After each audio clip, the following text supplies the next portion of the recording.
What's up, people? Welcome to a brand new edition of Wrestle Update. As always, I'm your host, Dylan Fox. And for a special edition of the show, a special show that we're going to talk about, I could not do it without this person. The person that I love. The one that saved the show time and time again. Nello all the way from Arizona, coming off of a show we're going to talk about, and a show we aren't going to get that much into, but you were at SmackDown recently, and you're finally back after over a month away. We miss you. Yes, I have missed you so much. I've missed the show. Shout out to Cheyenne and Jesse, as well as you for holding it down on the solo shows and NXT and Elimination Chamber reviews. I loved them. So thank you to you and everyone who held down the fort. Schedule's lightened up a little. What is it? I'm working on a project right now with Ruth from 60 Minute Draw.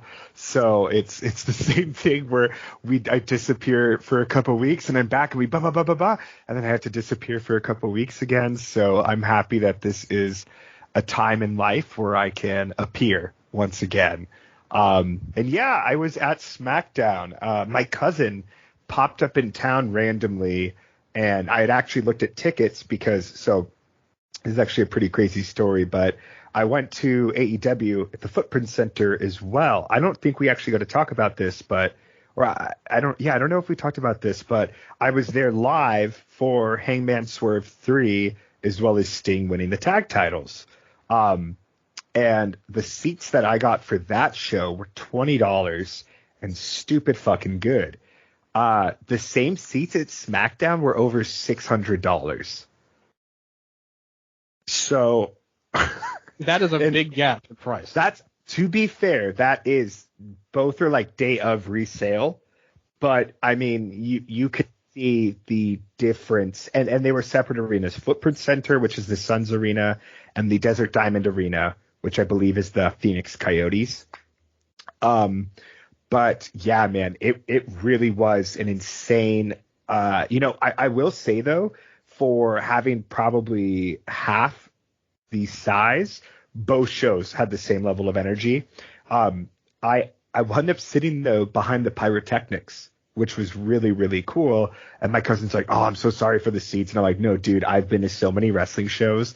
If I can sit somewhere new and still see the fucking ring, I don't care." And it was such a special experience just because I got to see how the pyro works. You know, they have their whole little section. And it was really funny because on this week's, I think Rampage or Collision, Mark Briscoe's playing with the pyro, and I was like, I saw them hitting that button at WWE or whatever. And I don't know, it was cool. Like, that's where the referees would come in and out as well. So chatted with a couple of them very briefly. Mark Kerr walked by as well. And then, funnily enough, I kept kind of an eye because it was right off the corner of the stage for any superstars maybe watching in the wings. And so, randomly enough, there was one superstar who actually came out and watched some of the stuff, and it was B-Fab. And that was the only person who came out into the wing to watch stuff. And so that was really cool to see as well. I'm a big sucker for just, watching operations, as someone who worked in, bars and restaurants and various system-based places forever, and now video games. I love to see how systems function and just all that behind the scenes stuff. So yeah, that was a really fun show. 40-minute Rock promo. Holy shit. I think he really could have flipped it. It was because once you're done with that, it just kind of went into matches that were fairly inconsequential. Randy Orton, Austin Theory, Naomi, Tiffany Stratton, which I will say was my favorite show of the night, or match of the night. Dark matches were Miz, Damian Priest, Drew and Cody. I did not stay for them. My apologies. I believe. Don't apologize to me. Dude, it was so funny. So the dark matches start. Damian Priest comes out. I'm like, okay. And then Miz's music starts, and I look at my cousin. I'm like, yeah, you want to see this? He's like, do you not want to watch the Miz? And just immediately. I would have already been out of the building. Not even thinking, I just responded immediately. I've seen enough people play guitar when they don't know how to. And then he was like, okay, let's go then. And I was like, fuck. That was rude, but yeah. See, like if it was me, I would have already been walking away by the time he wanted to ask the question. Like as soon as business music hit, I'm out. Like I'm not sticking around for that. But yeah, sounds like a fun time. It was definitely fun. I will say WWE events have way more downtime for the live audience than the AEW events do. AEW event feels way more like a party. WWE event feels much more like a show.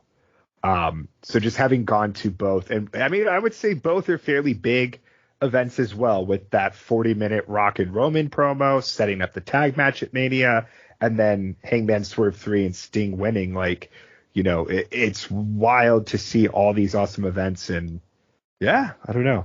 It's been a fun month. GCW Phoenix as well. Damn, yeah, there's been a lot.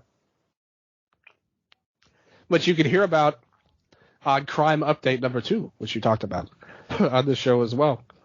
The GCW show was on there.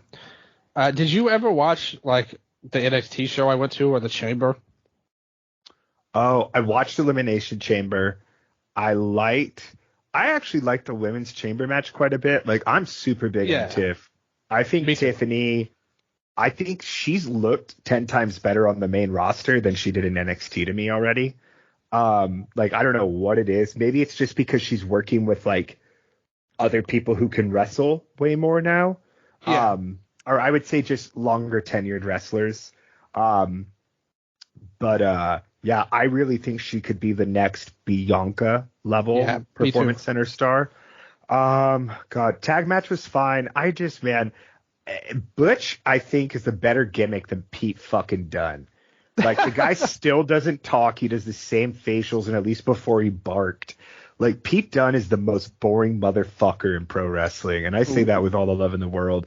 So it's just really hard for me to care about the new Catch Republic, especially when there's like the no quarter catch crew. I said that. I'm sure there's 2 catch clubs in WWE these days. Yeah, it's just really, I don't know, random. And like the whole gimmick is like Tyler Bate being like, come on, man, let's be happy and care and give a shit. And Pete Dunne's just making the same facial expression. I realized like him and Atticus Cogar are like 2 halves of the same person, if you really think about it, just the facial expressions. But what else? The Rhea Ripley, Nia Jax, fine. Men's Chamber match, I didn't really care for it. Yeah. And then was there one other match on the show? No, it was only those 4. Yeah. And a really long Grayson Waller segment. I did not watch that, but I did have the lucky privilege to watch it after the fact. So I think the viewing for me was like maybe 90 minutes or something like that. Yeah. Which is crazy because that show was 4 hours. Yeah, you didn't have any downtime like that on the show we're about to talk about for sure. Yeah. My favorite's when Michael Cole's like, and now for our Peacock Premium subscribers, you can see this video package and the information about the match that's about to happen. And then if you don't subscribe, then you just have like a fucking ad for baked beans or something. And it's like, cool. So that was like, you know, when you don't pay for the subscription as well, like you're watching more like generic commercials than you are actual WWE product. Which is crazy it's really crazy though, because I would say, sorry to interrupt, but like you essentially are getting the same amount of commercials now on the pay-per-views as you are on a Raw. It feels like. Yeah. But what about all of the great Australia spots? See, I heard you and Jesse describe those, and I do want to say, by the way, Perth Superstore, shame on you. You should have had more merch. Shame on you. You let Jesse down. Shame, shame, shame. I did not see a single advertisement, though. I didn't even remember Kevin Owens coming out with a koala, so I had to go back. Yeah, he walked into the building with that on their NBA style. So-and-so showed up to the building hours ago. And yeah, I don't know. But I did skip pretty much everything that wasn't an entrance to the match. Good move on your part there. That definitely saved the show for you, no doubt. Did you watch anything on Revolution on the 0 hour? I watched there's two matches, right? Yeah, it was like the 12-man tag and then the women's tag. Okay, I actually watched those from the 12-man tag. The two things I remember, Anthony Bowens felt like he was working his ass off, and everyone else felt like they were at half speed. It kind of felt like, or at least that's what I remember. And then the moment where Jeff Jarrett does the strut and it cuts to everyone else doing Yes. that. I mean, what's better than that in pro wrestling? All due respect to Sting and his retirement, but I mean, the show hit its masterpiece early on in the evening. The 6-man strut was definitely the highlight of that match. Dude, anytime I see Satnam doing Jeff Jarrett shit, it cracks me up, man. He can't do anything physically in the ring, but charisma-wise, he's actually kind of fun. Like He's actually very funny.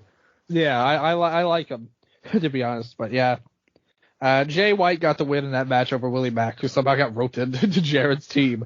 Yeah, because I was kind of setting up. I had friends coming over while watching that one, and like I hear the bell ring, so I turn around real quick and I see Jay White pinning Willie Mack, and I was like, oh fuck, that's right. And I'm like, that's absolutely why Willie Mack was in here, because for some reason they needed to protect the other 5 guys in this match, like Jay Lethal or what.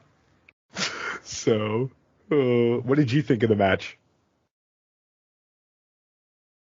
Nothing match. Like totally worthless. They're doing the gimmick with the Bang Bang Scissor Gang, where like Max wants to rap, but they won't let him because he gets in trouble all the time for his raps, pretty much. And this time he was like, he messed up his rap. So now, not only will they not let him rap, when they do let him, he actually sucks as a rapper, is the story they're telling now. So we're going to have to realize, will he be able to get his flow back? If he had it, I listened to his raps. It's not that good in the first place. So we'll see overall how that goes. Just to get all these guys on the show and get, the Scissor Gang is over. So that was a fun way to start off the show. The women's match, what'd you think about that? I liked it. It had a pretty low rating on Cage Match, but I gave it a 3.5. I thought that match fucking ruled. Like, Julia and Sky bumped like crazy. Willow and Stat, absolute powerhouses. And these 4 women, I think, have remarkable chemistry together. There's like a little bit of sloppiness and stuff, but again, like, like there's a lot of popular wrestlers who they're popular because they are kind of sloppy, right? Like, I don't think anyone's complaining about Sandman when they're watching the Sandman match or some shit, but except for me, because I hate ECW. Boo. Fuck ECW. Oh, the shots are coming out. And on the day Heyman's inducted into the Hall of Fame, let me say it again. Fuck ECW. My favorite is when people try to pretend like Paul Heyman's some remarkable businessman. I'm like, he's just an on-screen talent who bankrupted the fuck out of ECW. What are you talking about? He is not a real manager. Like, he is. They're like, he's the wise man. I'm like, he wasn't in 1999, dude. So. No, he did a great job himself. He tricked everyone into believing him while he was doing Rollerball, and then went to WWF, and they're like, oh, I guess the company's closing down. Dude, oh my god. Anyway, I digress. Women's match. Yeah, dude, like, I would call these 4 like the Collision 4. Throw in Deeb and, like Thunder Rosa or whatever, and I think you could have really good matches with these 6. But yeah, like, I don't know. These 2 powerhouses, the whole time I just kept thinking, I want women's tag titles. And I think with everyone keeps saying that Mercedes is, going to come in, is going to face Tony right away. I think there was rumors of Mercedes facing maybe Serena Deeb first in a feud, because there's so much else lined up with Tony that you can do right now. I genuinely think that like a Mercedes and whoever she chooses is her first women's tag team champion. That would be fucking sick too. And I also think you have the amount of women now that you need for that division. So yeah, I give it 3.5 stars. Anything that leads to Diamante getting a role on television. I will totally be in on this, which I think she was like one of the champions originally when Evilise was around, when they did the first go round on the women's tag team titles. Yep. And now her partner's Mercedes, Martinez, which is even sicker. Oh, that could be a tag team too, for Mercedes and Mercedes. Like they could do something with that when Mercedes comes in. Sadie squared. Yes, exactly. And Diamante can pick up a partner, and they can do a tag feud out of it. But yeah, decent enough match. It didn't really stand out to me at all. I am a fan of Willow and Stat, who, again, I just think Stat is such like an improved person. Like, over the years, every time I think about her, I remember when she first came in, a lot of people were giving her hype, and I just never really saw it with her for a long time. And the last year or so, ever since she became the champion, she has really been, and even without the belt now, she's still like the glue of a lot of these matches. They did good. You got the Babe finish with Willow getting the win. Maybe could set up something with Julia. Get a title shot with that. Because the thing is, both of their champions in the women's division right now are very much like gimmick champions. They're not, like, their purpose isn't to have, work rate, star making matches. They're for character purposes. So I would like to see somebody have it that's like a fighting champion type of person, at least one of the belts. So we'll see what happens here. A decent way to get these four on the show. No problem with that at all. But now the real show starts, and the things start off with Daniel Garcia and Christian Cage. They've done a big storyline surrounding this with Adam Copeland involved as well. They did an injury deal with Copeland to set up Copeland and Cage probably in Toronto, where they're going in a couple of weeks, which we'll probably see that feud finished off there. But here we had Daniel Garcia. And the match here, to me, I thought a big problem with this, in my opinion, and you were talking about Elimination Chamber. This didn't feel like a long show at all by the end of it. So how everything you want to say, everything got time and nothing felt too long. But I do think this could have been trimmed down a little bit. From almost 17 minutes, you had a lot of the interferences and stuff going on here to bring up the storyline of the patriarchy and all that stuff.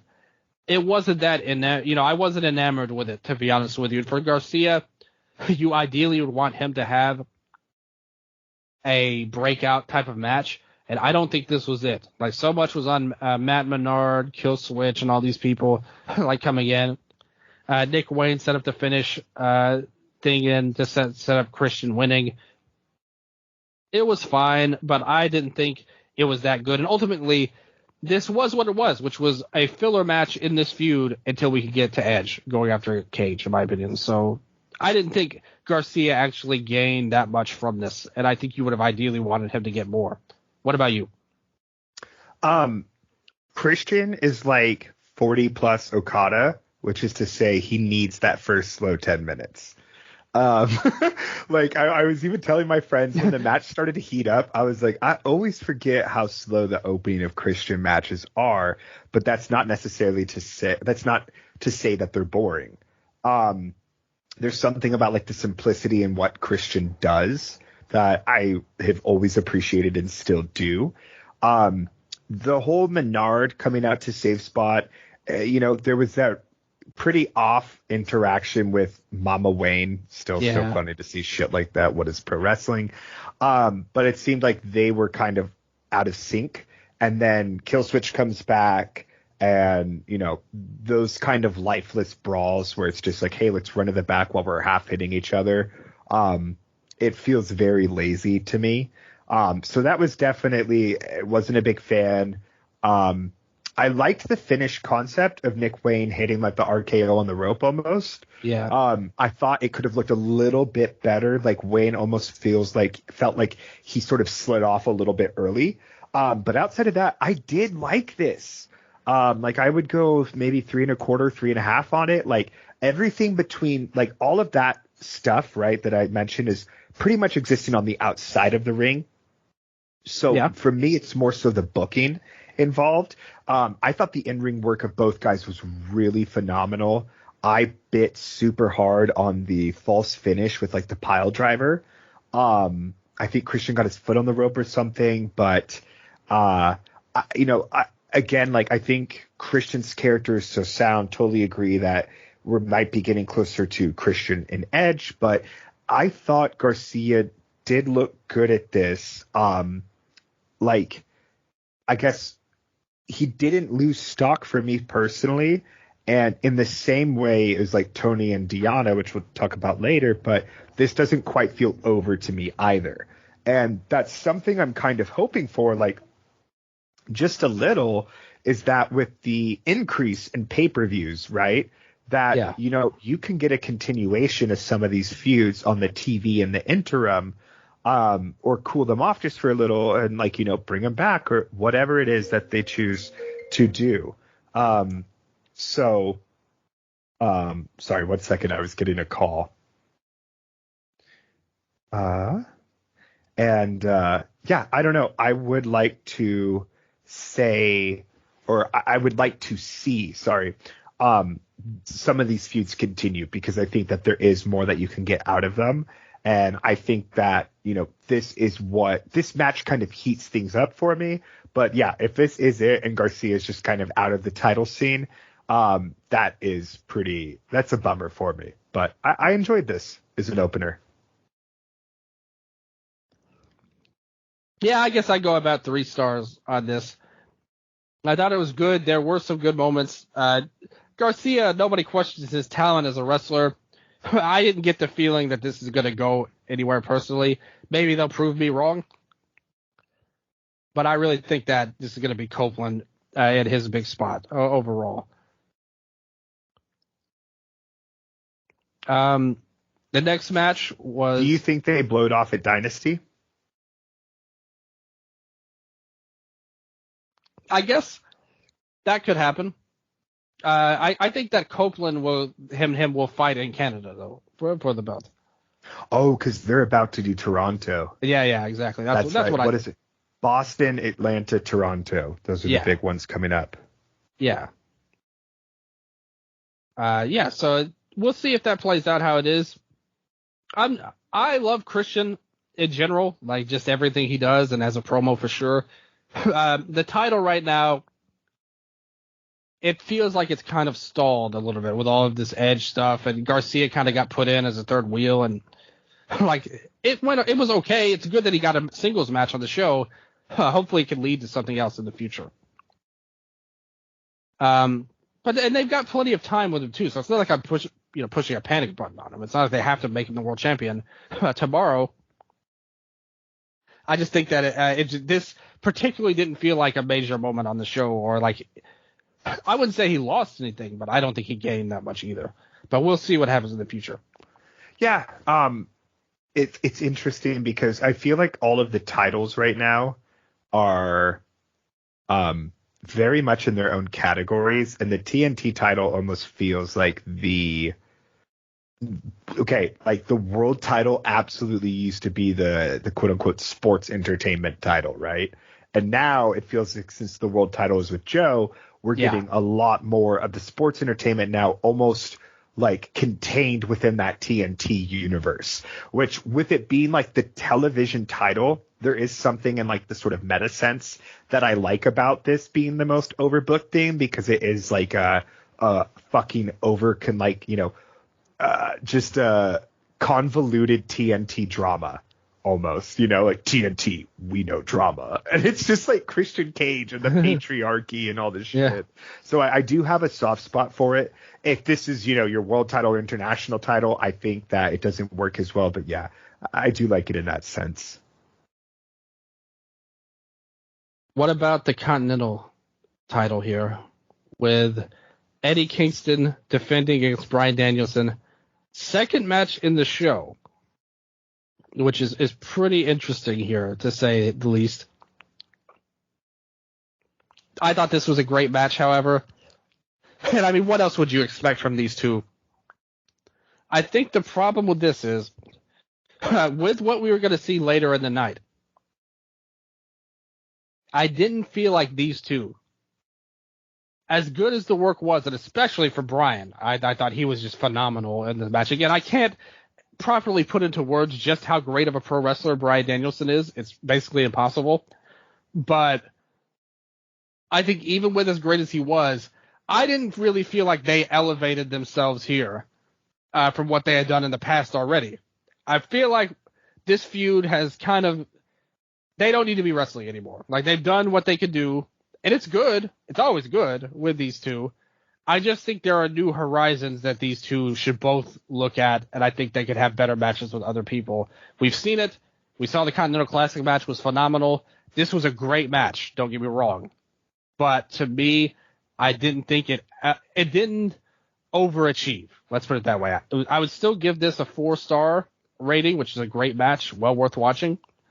But I think when you see Danielson, especially, and Kingston in his own right as well, is a wonderful promo and performer, you want to see a match of the year level match in his matches, and I don't think we got that here. But it was the first of many great matches to come on the night, so it was probably going to get overshadowed no matter what happened with the main event. But still, I thought it was a great match, but I wouldn't say exceptional. 4 stars was how I rated this. What about you? I'm so excited that we disagree. I thought that this was the masterclass match of Eddie's run with the title. I thought that this was a near perfect finale to the story that I think they perfectly tied up, and I hope they show it on television. Did you get a chance to see it was uploaded to social media after the show, but the post-show conversation. Yeah, you sent it to me. Yeah, I was like, this is Lethal Briscoe level. That was awesome. That was great. And Kingston even says, for me, it was about the respect of you, Moxley, Claudio, you guys were the guys I looked up to. And again, right, like this title is very fresh and it almost feels like it was created for Eddie in a way. So in that sense, like this is Eddie Kingston's literal fucking title, right? And that's to say that this is him living his All Japan fantasy, and it's him defeating his own modern day pillars and earning their respect. Claudio with the Ring of Honor title, and then in the C2, Moxley in the C2 finals, Danielson in the C2 block finals, and now with the handshake. Like it's him, while it definite, and I completely acknowledge that I think it did go on too long and they didn't book it as coherently or as cohesively as they could have to drive that point home because there was so much stuff in between it all. But now that we've arrived here, I gave this 4 3/4, 4.75 ski. Whoa. Yeah, I absolutely love this match. I thought that this was the best match they've had. They had me from start to finish. I loved all of the work that Danielson did on the hand. He fought Akiyama last week, and someone chopping the pole and then working over their hand for the rest of the match, to me, is like signature Akiyama. It's like seeing the guy's ears cut just a little bit, like Shunma, right? And now you're going to start working over the fucking ear. It's just those little things I absolutely adore. I thought all of the competition was very hard hitting. Everything was so well done. The final stretch, I was in a room full of friends and the energy was unreal. People were literally hitting the fucking coffee tables like it was a ring mat. So yeah, to me, this, as it is currently presented, is an amazing finish to the story that I think has been told with Eddie Kingston and his redemption. Because in terms of his redemption, I don't see any other stuff like there has been with him versus the BCC guys. I think now the narrative has to change. Okay, he defeated his gods. Now, who is he as a champion, right? And I'm very excited for that. So yeah, no, this one for me, very, very special match. I did like the psychology of the big story of this match for Bryan Danielson is that if he loses, he's going to shake this man's hand, who he doesn't respect. And I love the psychology of him working over the hand that he was going to shake afterwards in the match as well. So, yes. Man, Bryan is just so good. Like I said, even the floor level of a match that we've seen multiple times at this point is still a great match, in my opinion. Like, I wouldn't say it was, to me, 4.75 is a match of the year level match. Like that's going to be one of the. This is sure. One for me. Absolutely, this is a match of the year level match, which is crazy. Okay. Like I said, well, I mean, I don't think it's Bryan. So, of course, I'm not going to argue with it that hard. At the end of the day, look. I mean, I have some pretty high ratings on this show, but for context, I think the only other 4 3/4 I've given out so far this year is the United Empire versus Bullet Club Dog Pound match. So yeah, and I love that match as well. So that was up there. I had that just below Bryan and Zach. I personally preferred Bryan and Zach to this for sure, but that's my match of the year. It's so goddamn good. If you have not watched Zack Sabre Jr. versus Bryan Danielson, go watch it, and do not watch the other New Beginning shows. It was my match of the year before the show happened, but we will talk about that later on. But yeah, great match. Like, bottom line, he loved it. I loved it. You will love it. Maybe it'll be a match of the year. Maybe it won't be, but you'll love it. Anyway, not enough of Nigel hating on Danielson. Also, here, it was funny because I was waiting for it, but I was like, I feel like Nigel doesn't like Eddie that much either. So. Well, I said it. The highlight of the match versus Akiyama was when Nigel commented about saying, like, he was joking about Bryan winning the Bryan Danielson Award and the Observer Awards, and he was like, I guess he only won that by pity vote, and Eddie Kingston reacted like, shut the hell up. Like, who cares about those bullcrap awards? That don't mean nothing. We don't want to talk about that here. And I was like, fine. So Eddie was rude when he was making jokes about his opponent. Fucking Eddie, dude. Respect for Nigel. Also, I will say, like, you know, for me, the way I do my ratings is if there's like 3 times in a match where I'm like, then that's like a match of the year level match, straight up. Like, that's how I do my things.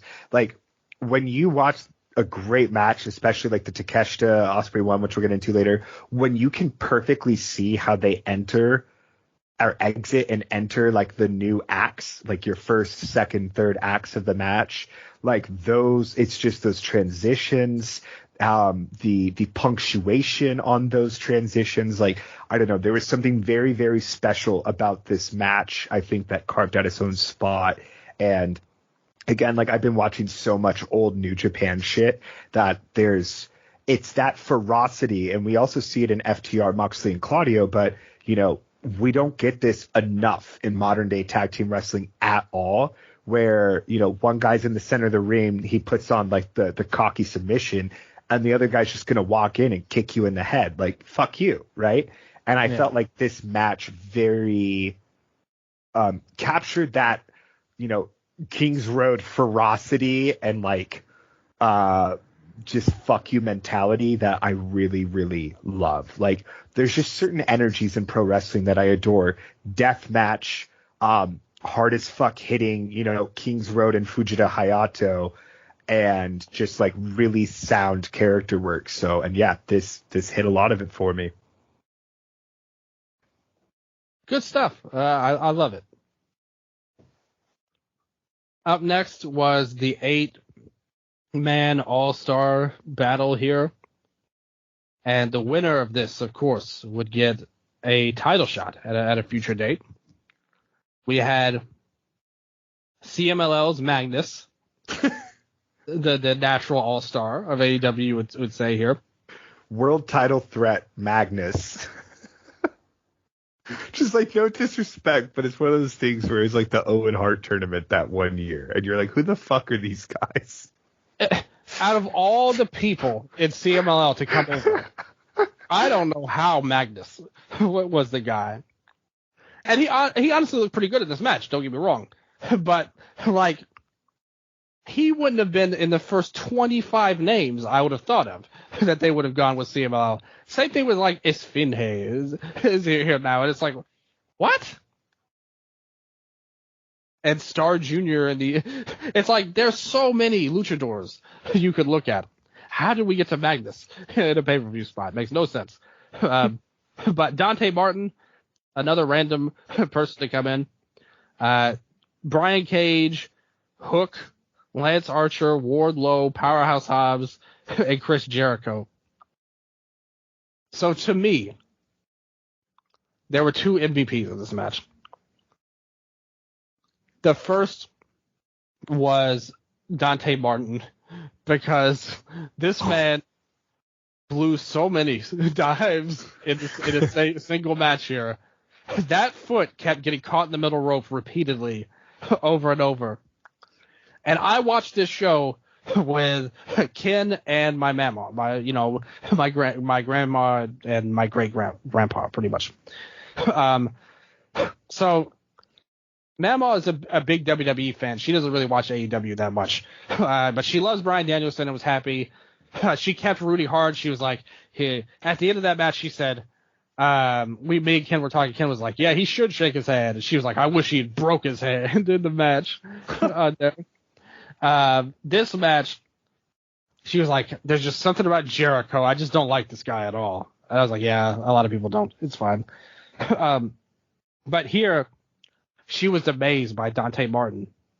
Just because he had this out-of-control energy, messing up stuff. He did that wild jump into the ring through the ropes. He was nuts. Dante Martin here. Secondly, Hook, whose entire purpose in this match was A, to get beat up on by everybody, and B, to jump on big guys' back to lock them into the sleeper hold. Those were his only two moments of this match, pretty much, was to get beat on by somebody bigger or to lock in the sleeper hold. Another one was when Jericho and Magnus did dual lion salts, and Magnus's lion salt was from the bottom rope instead of the middle one. They did a spot where all four of the big guys ran at each other, and then later on they did a spot where the smaller guys ran at each other too. I didn't think this was a great match overall, though. Again, it went too long, in my opinion. A lot was going on, but at the same time, nothing actually spectacular happened, especially when you compare it to other matches later on in the show. And the winner, I'm just so out on Undisputed Kingdom. And I get that this show is basically the last gasp of trying to make this work, because it's been such a failure ever since MJF left, and really long before the group was even formed. This is basically it. They're going to give them their shots and give them their moments and see how it works. And to be fair, Wardlow has cut some good promos the last couple of weeks as well, which totally renders Adam Cole redundant in his group if he's going to be the best talker in it. But I think it works for the story they're going to tell with Joe. I didn't think this was a great match, and nobody really stood out that much other than for Dante in a negative way, which, with a guy like him, you expect great things a lot. But it just didn't work for me. I thought this was a below average match. I would say 2.25. What about you? That's surprising, because you had just said Danielson and Sabre was your match of the year and I definitely thought it was going to be this match. I know that was the big tease. I think everybody caught on to that, but I had to swerve you a little with the. Yeah, I mean, look, I've been watching GCW religiously since 2018, so I've probably seen 150 fucking GCW scramble matches. This was really no different. It just had bigger names. It's sloppy. It's a mess. And I think that this was the low light of the show for me. But even with all that said, it was fun still. I had a blast watching it. Dante biffed so many spots. Hook kept jumping on Wardlow's back, like you said. And my friends here were like, oh, the frog is back. They kept calling him the frog.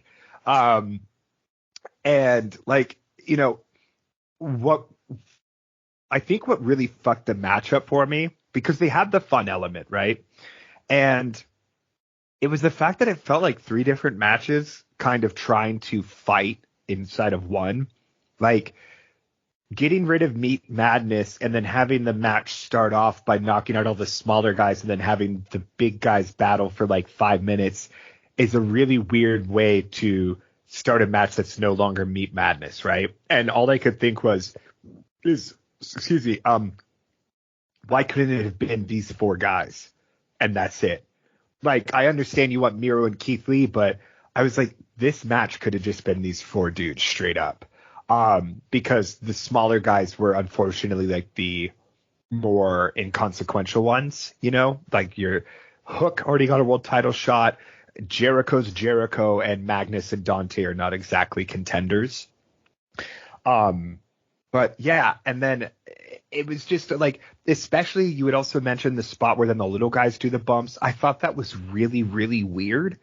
It felt like, and maybe unintentionally like smarky, like look what we can do too. But it was really weird because as a viewer and like as a storyteller, you typically want to build up, right? So why not have the small guys do that and throw the big guys out at the beginning, right? And they start doing that, and then the big guys come back in again. They throw them out, and now they're going to do the actual power version of it. But it was like, hey, here's the cool version, and here's a way lesser one. And it was very telling because the audience did not chant beef. And all I could think, I was like, dude, I hope they chant like ham or something like that. Like, I don't know, just a lesser, you know, like something else. I don't know. So but, you think ham is a lesser quality? No, I was just trying to think of something smaller. Like and it's weird, right? Because it's that very figurative sense of like, man, that's a big cut of beef. But I'm like, ham, like deli ham, deli meats. That's the chant. What about shrimp? No, that's too mean. Shrimp, that's pretty funny. Shrimp. Yeah, shrimp. But yeah, I think it was just the tonal inconsistency and kind of clashing that screwed this up for me. But, you know, it was a way to get a lot of names on the card. This existed to get Wardlow a world title shot. I totally agree that this show is, you know, the way to write the course for the Undisputed Kingdom. I like Wardlow. I love Roddy. I could give a fuck about Adam Cole, and he was not on this show, so I was very grateful for that. You know, I've liked Wardlow's promos as of late. I thought his first one a couple weeks ago was phenomenal. This past week one was okay. I think it was boggled down by a lot of like verbiage, like having to say like Swerve's house exists in Wardlow's world and shit like that. That's very pro wrestling. But, you know, he is someone who absolutely is like a homegrown success and I think needs to be unless they want to lose him to NXT, WWE, right? Because AEW has a lot of guys, and I think NXT has really caught fire again as well in terms of rebuilding their roster and sort of finding a balance again. So, you know, Ricky Starks, Wardlow, there's a lot of AEW guys that could totally go to WWE, and a lot of them are the older long-term names, you know, and I think that to place value in them again is very worthwhile. So Joe versus Wardlow, we've seen it before. That's the downside, but I'm hoping we can see, you know, a really new level from Wardlow. And I feel like their last matches were kind of gimmicky as well, because they were like with Arn and shit like that. And yeah, I'm hoping for more of just a meat match this time. No more of the Glock promos that Arn had. Glock. I don't know. What do you think? How do you feel about Wardlow and Joe? I think that if they want this to work, he basically had to win. Like, they've had their story in the past when they were tag team partners briefly. And then Joe turned heel. And they did some good stuff there. Wardlow, I think he's really stepped his game up on the mic the last couple of weeks. And that's made him more interesting, and he's had great intensity. Even on Collision, when he had that promo battle with Jericho, he was getting some cheers at the end. The crowd chanted Mike when Jericho used his first name as well.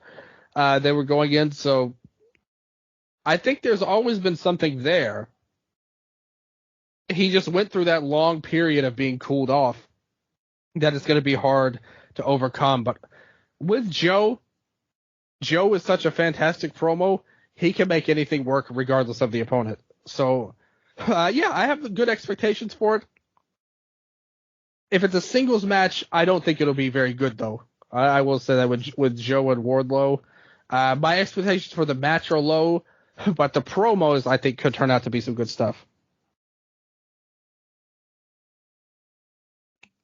After that, we had all of that in a decent match, like you said, for some fun scramble types. I give it 2.25. I think I went lower than you.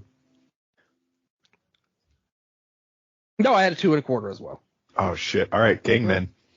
Yeah, we're good. Memphis style. I always have to represent M-Town, just like a crime update. Would you go there? We get to the international title match: Orange Cassidy versus Roderick Strong. I gotta say, I thought this was a really good match. Like, Strong was so perfect in his role. He wanted to break this man. And now Orange Cassidy came in with his ribs all taped up. Both sides had tape on him. He gave him essentially 1 zillion backbreakers in this match. Lifted him up. He had a wild backbreaker on the turnbuckle where he helicoptered him and he landed on the turnbuckle, bounced off. Wrench. Yeah. Oh. I nearly landed on his head on the way down. Mamaw jumped out of the seat when that happened. He hit the hard chops. Cassidy just played the role. He just took a beating in this match.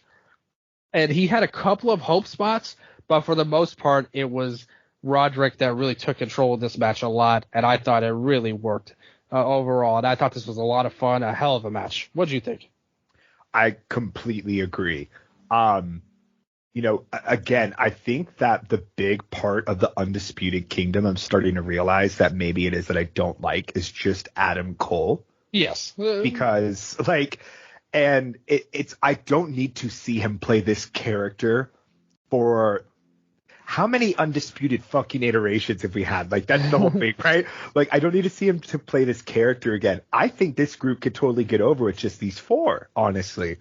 One of my all-time favorite title runs is Shitty Little Boots PWG Roddy World Champ. Him beating Kyle in Guerrilla Warfare, to dropping it to Zack Sabre Jr. That was so great. Many amazing fucking defenses. And I think that he's really getting to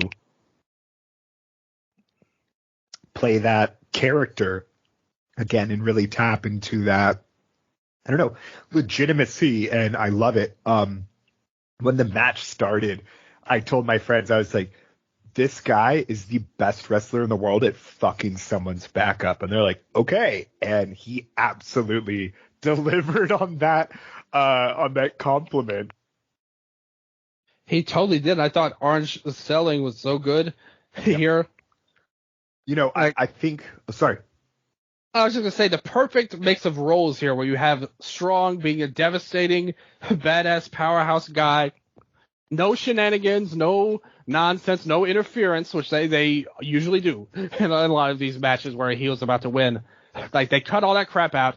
They let Roderick Strong beat the hell out of this man, and Cassidy fought valiantly, did everything he could, but in the end, he could not survive in the end. And it didn't even go that long either. This was shorter than all the other matches on the show so far, and it was great. Yeah, no, and there's something to be said about a great short match, right? Before this, we were talking about, I've been watching a lot of old matches, and I absolutely appreciate my 55-minute Super Generation Army versus Sarudigan 6-man, and I love my 9-minute Fujita Hayato versus Keita Yano match, right? Just different strips. Yeah, and I don't know, Cassidy, when he first started in the company, he really got over with his selling. He was getting beat the fuck down, and he's such a great and underrated seller in that sense.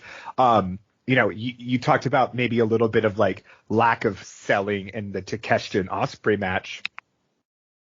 But man, I thought OC sold his ribs and back so well.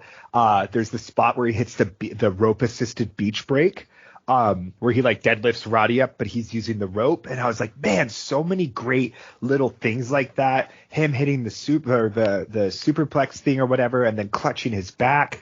Them using all of that rib tape right when he comes out, and it's just like, I mean, it's quite, literally a wound pretty much that's just shown and displayed for Roddy to attack. And it, in terms of, you talk about like media literacy or whatever and stuff like that, and that just comes with like experience with watching the product and knowledge. And, as a viewer, you're going to look at Roderick Strong, you're going to look at Orange Cassidy's back and ribs, and your mind's going to say 1 + 1 = 2 in terms of Roddy's going to absolutely fuck this man up, and this is his exact playing field, right? So for this being probably the weakest buildup on the show in terms of story, with them announcing it 6 weeks ago. Yeah, that was a mistake. And I think that's the reason why the crowd wasn't as like going nuclear for this as they would later in the show.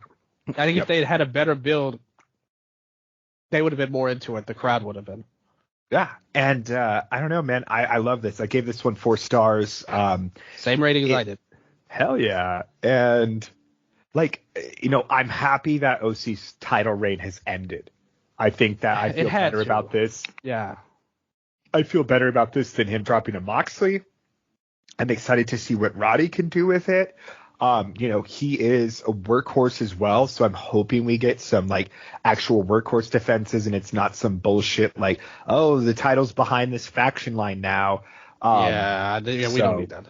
Yeah, and I don't know. I was really happy with this match. I think it just suffered from being.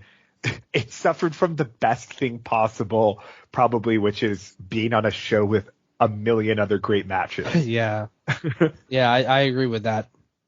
But I still think it's worth watching for sure, and worth remembering as well. The sad thing about this is,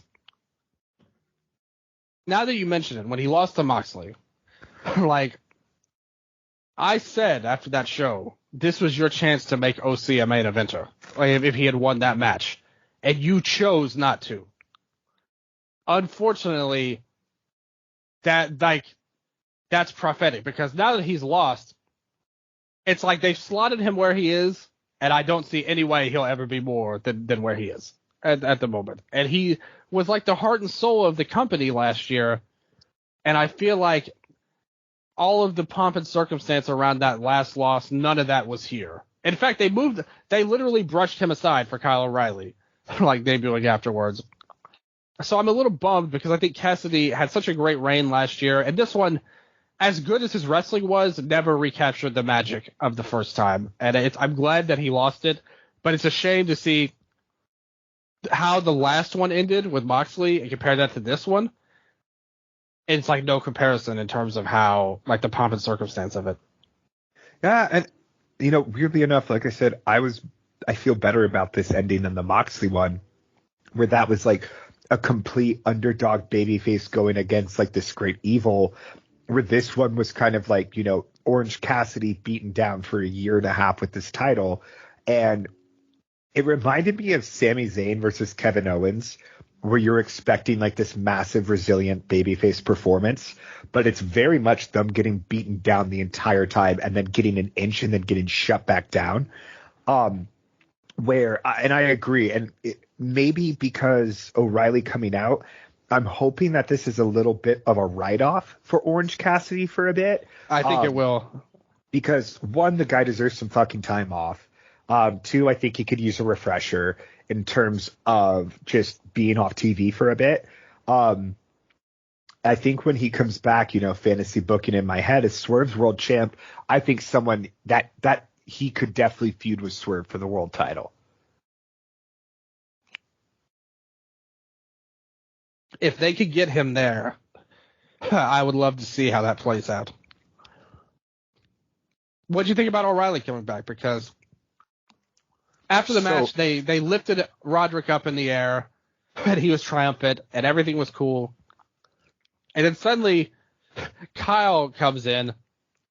He has this shaggy look on. He comes in with, like, board shorts, and wearing an awesome Bull Nakano shirt as well. I will give him that.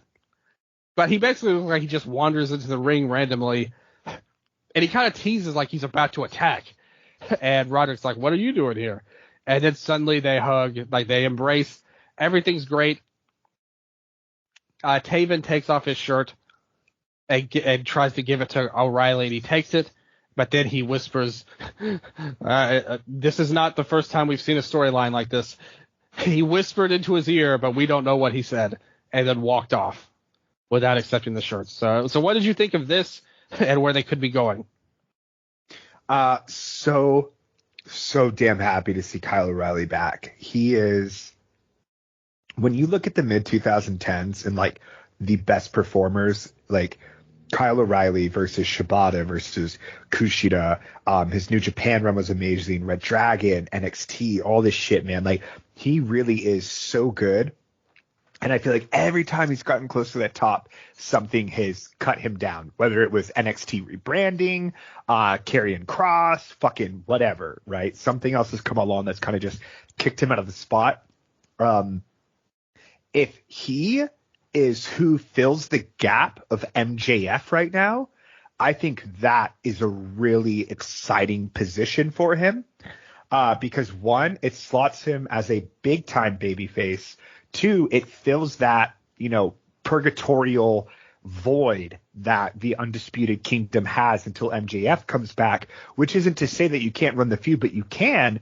But in terms of the actual story that you were hoping to tell at this moment, I think you can still do that now with a Kyle. We don't know Cole's status, but I think if you have Roddy feuding with his title, Wardlow chasing the world, and then Cole and Kyle feuding, I think that's the way to make Undisputed work for now, definitely. What do you think he whispered? It's like Bill Murray at the end of Lost in Translation.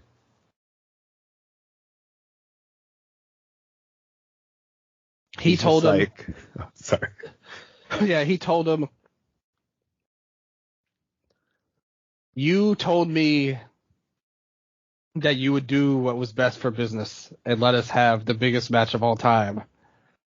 So don't go back on it like Cody did to The Rock.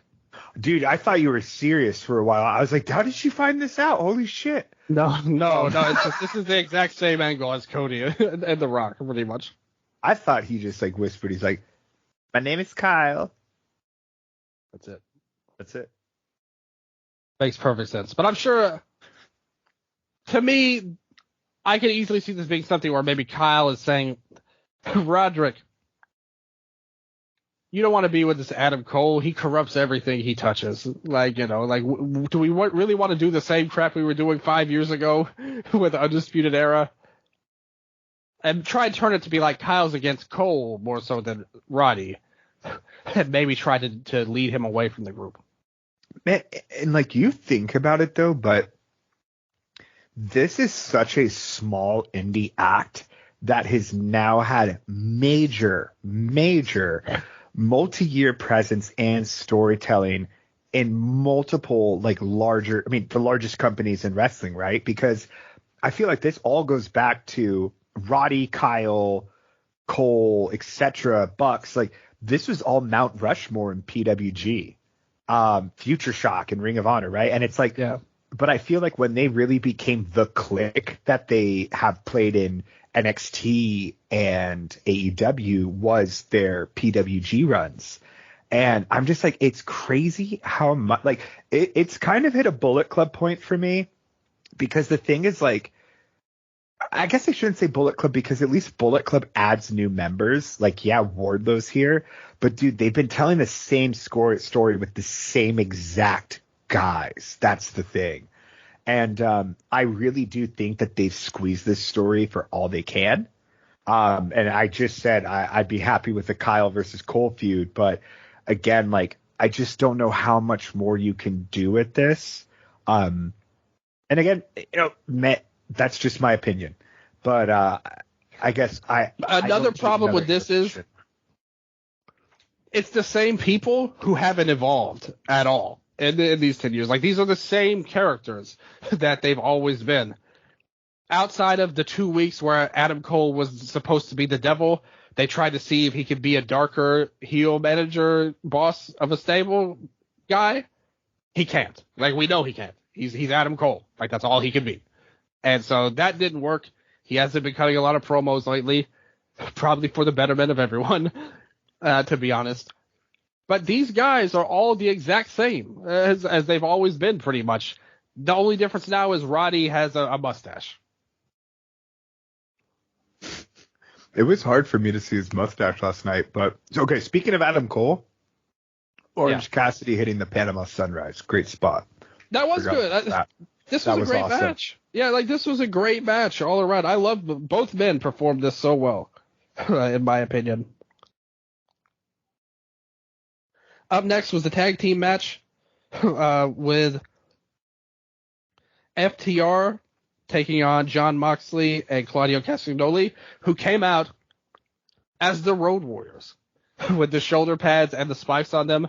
I loved it automatically. So I knew this match was going to rule already. And it was a natural follow-up to their 20-minute time limit draw that they had, which was a really good match. I thought this one was even better. Maybe the blood added something to it with Dax, who had a big gusher over his nose. He was bleeding out all over the place. I thought Dax was so damn good. I know you said you wanted to steal all of his food in his house one time, but he was don't say that, dude. This fucking guy's going to come after me if you joke about me taking food off his family's table. But the problem is that he's so damn good. I would have to argue against you doing that because he was so awesome in this match. The crowd rallied behind FTR, of course, there in Carolina here. Claudio was great. Moxley was great going after the cut on Dax, biting it, scratching at him, clawing, doing everything it took. People got thrown in the crowd at one point. We saw multiple Doomsday combinations here, with the Doomsday device with Claudio. He ran up the ropes to turn around and hit a European uppercut on the Doomsday device. It was so good. They did the giant swing into the drop kick. They did all kinds of host spots for FTR. Tons of fire coming in there. Claudio hit the neutralizer on the floor at one point. Harwood hit the pile driver on the floor. Got some near falls. But in the end, Moxley hit the Death Rider, and then the Bulldog choke on Dax. The referee raised the arm, stopped the bell, rang the bell, stopped the fight, and they won in 21 minutes and 43 seconds. I thought this was like a phenomenal tag match. Like, I thought this was so damn good. Once again, with all four men playing their roles perfectly. And this freaking ruled, man. Like, this show right now, like, this is my third 4-star match plus of the night already. And we're, like, not even into the main matches. So I love this. Like, this was a great match, in my opinion. What did you think? Agreed. And I was very, when this started, and probably the first 5 minutes, I started to feel the length of the show just a little. And I was like, man, you know what? Like, I love these fucking guys. And I would have rather, put Claudio and Mox in that scramble instead of a Magnus and Dante or whatever. I was like, I just saw them go to a 20-minute time limit draw. Like, do I really need to see this again right now? And then Cash grabbed the small appetizer I took off his table, and he smashed it over my head and said, of course we deserve to be on this pay-per-view. Because this was a fucking great match. I gave this 4.5 stars. Probably a very strong contender for tag team match of the year right now for me. Again, talking about that ferocity, that primal fucking vitriol, that hate, that malice from those All Japan tag matches. And that was this. Like, there's literally the part where Moxley has, I think, Dax or Cash in like kind of like a dickhead submission, right? Which is to say he's got like a choke and then he's like grabbing his legs too, where it's not technical. It's just kind of like cruel. And Dax goes in and just kicks him right in the back of the head or whatever. And I was like, that's my shit. That's all you have to do. Like, if you want to get me to love you, all you have to do is pretend that you are Fuminori Abe or Fujita Hayato. It's really that simple. And man, like so many great false finishes, the big moves like that you described. Moxley and Cesaro, I almost said Cesaro, God forgive me. Claudio really establishing themselves as, I think these are the guys to beat, assuming in the tag team tournament. And with them going over FTR and then having a draw before, if FTR's in the tag tournament, I could also see this being the finals and FTR That's going exactly over what them. I was thinking. Yeah. Yep. And but if Cash is gonna be in a little bit of trouble, I personally would love to see Mox and Claudio versus FTR with the titles, because ever since like they've been running tag teams, I've been really wanting to see a BCC tag title run. Because FTR is great. I really do like them. But to me, when you are in the ring with Jon Moxley and Claudio Castagnoli, you either fucking fight or you get shut down, right?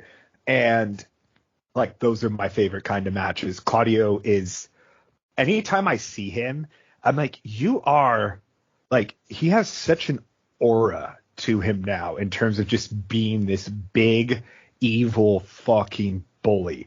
And I absolutely adore everything he's doing. Yeah, I love this match. Like I said, at first I was very hesitant and almost resistant towards it, frustrated that it was on the show. And by the end, it was one of my favorite matches on the show. This totally ruled. And I have to say, it's not a large sample size when it comes to the BCC tag members. But to me, I just think stylistically, there's something about Mox and Claudio that works so well as a team. I really hope we get this formation as the tag team representatives.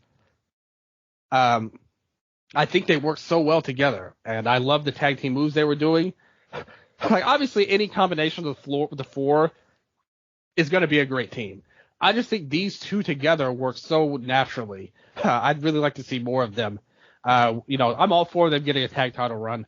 Like, if that's how it's going to be, you can always go back to this, try and get revenge with FTR later. That would elevate the tag titles again, because, I mean, they're definitely main event level titles. I think after this show, we can say the tag titles are main event level. And what stronger team could there be than these two? So I hope they win the titles personally. Now my fantasy finals is Danielson and Yuta versus Claudio and Mox. I would love that. Like that's that is my dream final of this tournament. Let Brian and Yuta form a team, talk about how they're training together and all that crap, like, and let them get to the finals against Mox and Claudio. You could build Yuta up as a big underdog. It would be perfect. I love the idea. I think because to me, it almost there was that Pure Rules tournament or something, or Ring of Honor World Title tournament, but this was during the pandemic, I believe. And Gresham and Lethal were on opposite sides of the bracket. And when the tournament started, their storyline going in was that they agreed that they would meet each other in the finals. And like that to me is very compelling. Even if you're like signaling what could happen, it makes that journey to the finals so much like crazier and more intense. But yeah, now this is just purely fantasy booking, so I digress. But dude, I love this match. Again, I don't really know what's happening with Cash's legal problems right now. I know that a court date has been set. So that may have some sort of, effect on FTR and their booking as a tag team. But yeah, I mean, I'm assuming the Bucks go into this tag title tournament as well. And AEW has done a lot recently to rebuild their division too. Yeah. So, how big do you see this field being for the upcoming tag tournament? At least 8. I will say too, do you see this being like a round robin or single elimination? I think for this one, since it's done on a vacating of the titles, it'll just be a single elimination. Okay. I guess Tony did say that it was going to basically be their March Madness, and that is single as well. So. Well, that's 16. That's Sweet 16 tag title tournament. Here, makes perfect sense. Get all the big names, have an underdog story, go a long way. Do everything you can to make it big. 16 teams, and we get to the final, and that's a big deal. I'm into it. I hope we get that many. 8's just not enough, man. It really isn't. I totally agree. So hopefully they deliver on that end. I also loved in the match here, too. They were talking about Moxley. Schiavone was all like, man, John Moxley, he's like the king of cool. He's just like Dean Martin was back in the day. What? And Taz was all like, man, Dean Martin, he was drunk half the time. And then Tony was like, yeah, you're right. Like, good point. On that end. And even Ken was sitting next to me. He's like, yeah, he definitely was. So. Welcome to Dean Martin Update, motherfuckers. Shots fired. Yeah. This is a Frank Sinatra podcast. I never thought of Moxley as like one of those guys, to be honest. No, that's such a weird comparison. That's like, man, John Cena, he's always reminded me a lot of Sid Vicious from the Sex Pistols. It's like, Sex Pistols, not Psycho Sid. Yeah. That's fucking weird. It's just, I don't know, very dapper, and then like this dude comes out and covers himself in barbed wire. But hey, maybe they knew Dean Martin in a way that I simply do not. So who am I to deny Dean's wild side? Yeah. Okay, what do you think is more likely? Dean Martin, like, wrapping himself in barbed wire and fighting Nick Gage, or John Moxley crooning at, like, a jazz nightclub and smoking a cigarette? There you go. I mean, to be honest with you, I don't know that much about Dean Martin. This is way before my time. But I do know that he is one of those guys. And you know who Dean Martin reminds me of a lot? Timeless Tony Storm. Great segue. I was like, this has to be going into a match. Yeah. So they play a video package. The storyline was built all upon their tattoos that they had on their ankles. And Tony got it changed around, so no more friendship tattoo. Deanna's like, I want to see the old Tony Storm that lived in my house and I needed, and she was the best, blah, blah, blah. So suddenly, Deanna comes out to not that great of a reaction, to be honest with you. She walks out, and then Tony Storm's old music hits. And suddenly, the greatest cosplayer in wrestling comes out, Mariah May, who looks exactly like the old Tony Storm. Pretty much. She easily could have walked all the way to the ring and nobody would have known the difference that she came in. Then the real Tony Storm came out as Timeless Tony and walked out with the title. I think this is key. The crowd gave fake Tony a huge pop, like for the old Tony Storm entrance. And then during this match, this was like the deadest match on the show. Like, no one gave a crap about any of this. And it really kind of tells you, and I think that's my ultimate problem with Timeless Tony. There's a lot about this gimmick that's cute to me. It's clear that Tony Khan loves this. He's put more effort into this very feud with Deanna. There's been more given to this than any women's feud that I can remember in AEW in terms of repeated promos, videos, TV time, storyline build-up. Even when Bully Ray was complaining about the tattoos, they actually did what he said afterwards and gave you more context to it. So they did everything they could. But ultimately, Tony was just a better wrestler before than she is in this gimmick. And I just don't think this really worked and grabbed me, especially after the spectacle of the last match with the blood and all of that. That was a 4 1/4 star match, by the way, to me. I thought this was the one match on the show that just didn't work for me overall. It just felt slow even a lot of times I have to criticize Purrazzo here too. There were multiple times in this match where she was getting on a run. She was doing stuff.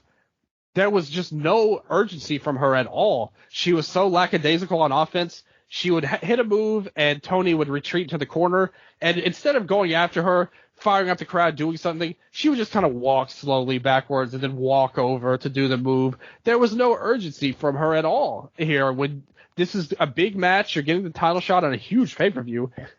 I just really expected a lot more from these two. I thought this was a really disappointing match, in my opinion. Clearly said as a non-Judy Grable fan, huh? I am not the movie expert that Nello is. I will admit. No, I read on this shit that it was like Toni Storm doing her Judy Grable moveset, and she was a wrestler like during Moolah's time. Anyway, it's just total random joke. But no, very All About Eve with Mariah and them. That is the deep movie cut, of course. I agree on a lot of parts. I will say before beginning my review of this, I am a timeless Toni Storm apologist. Okay. We have mutuals online who love the House of Torture, who love simply what they love. And for me, my love, my voodoo murders, if you will, is timeless Toni Storm.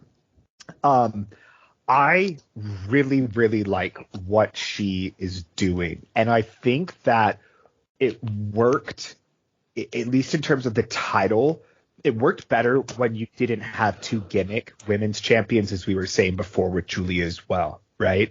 When you have a workhorse champion and a character champion, that can work, right? Because I totally agree that we are not getting those Toni Storm, Hikaru Shida, or Jamie Hayter epic level matches anymore, right? And I'm going to create kind of a meta narrative here for why I think that is. But also, for me, I don't think the problems lied with Toni in this match. This felt like a very off performance for Deonna.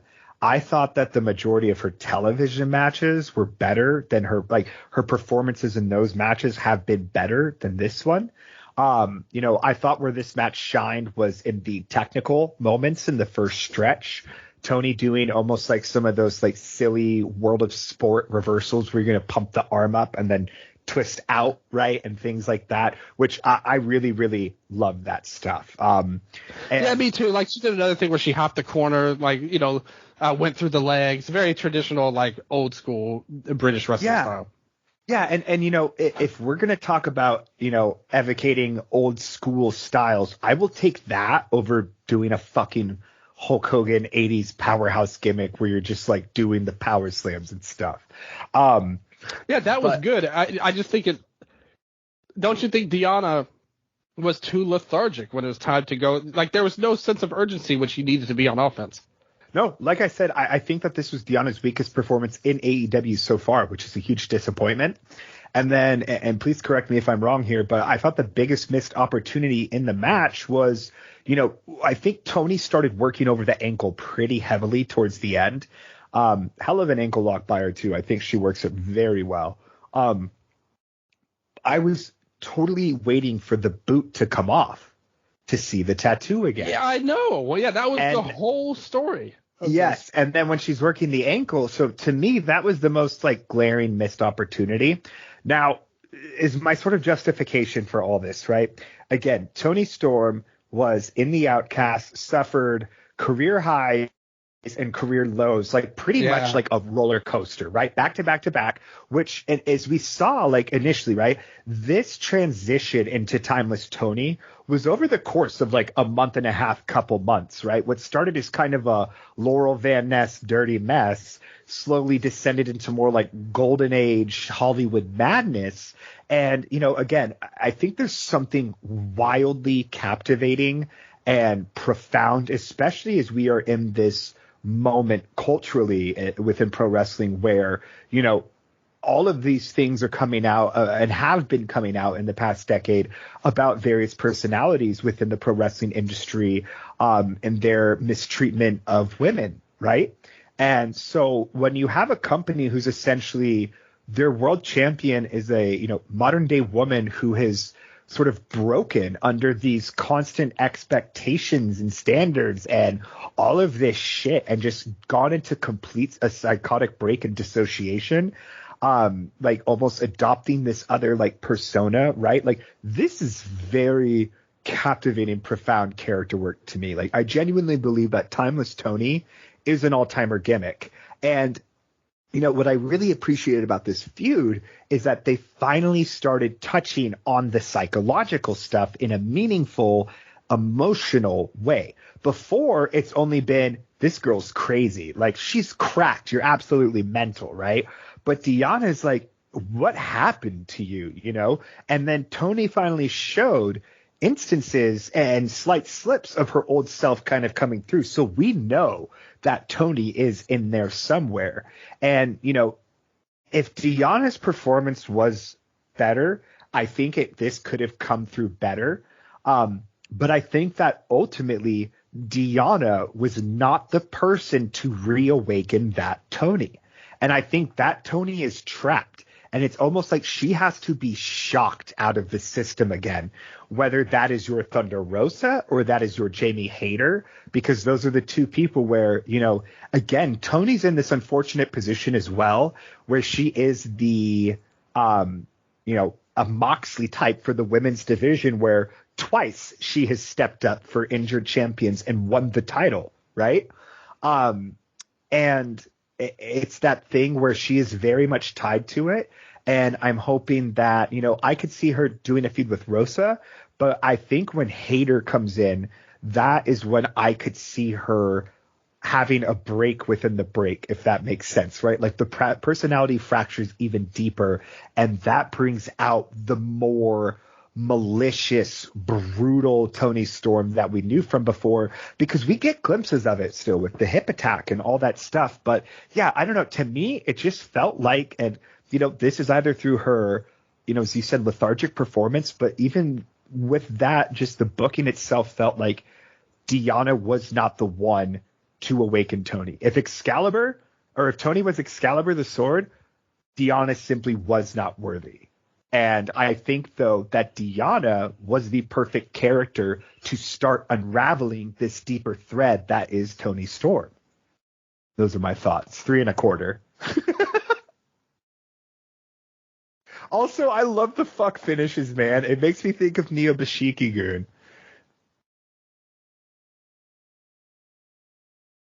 Yeah.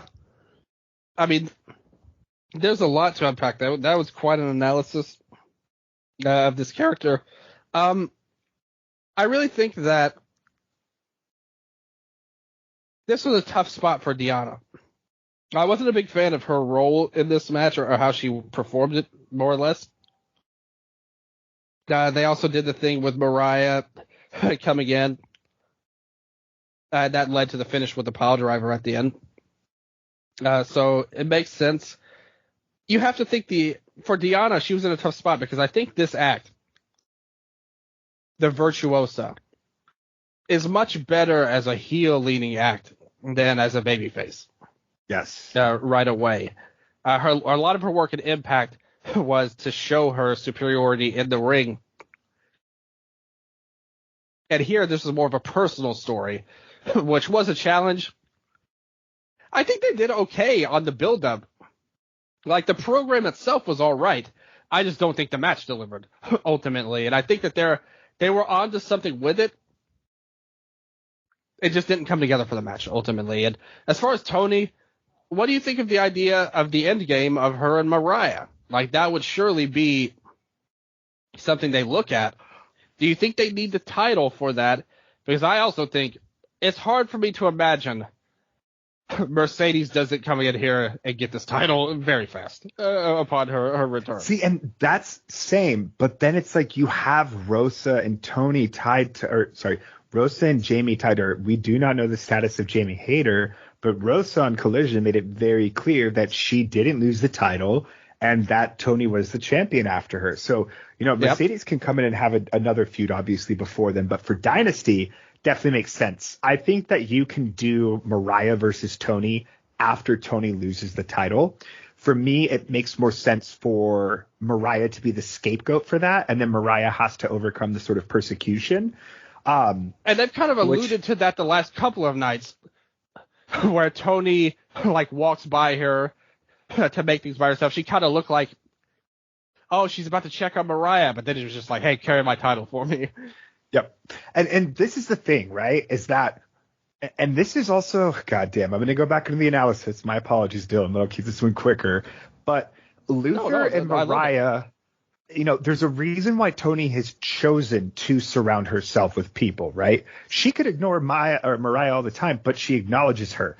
She has Luther for a reason. She needs people around her, like any of these other, villains in pro wrestling, to preserve the illusion, right? Which is to say, it's almost like when she's not, when Luther hits someone or Mariah does the thing, those are like dissociations in a way where it's like, it really is a distraction of a distraction where it's like, okay, your perfect world is still together, right?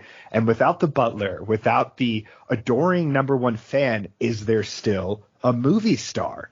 And so, again, for me, it's all about this illusion. And I think Deonna laid the first crack into it. Deonna, someone I would love to see with her feud after this, Deeb, I think could be really special. And I agree that the Virtuoso works much better as a heel because it's a cocky fucking gimmick.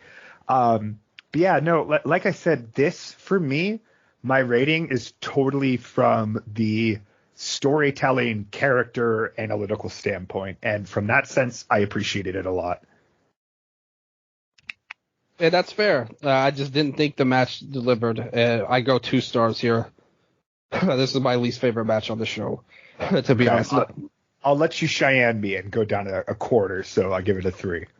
The reverse Cheyenne, I go down even farther. I was going to say, yeah, that's the reverse. I should be wanting to bring you up higher if that was the case. But no, it was good. For the character-wise, we'll see where they go with it.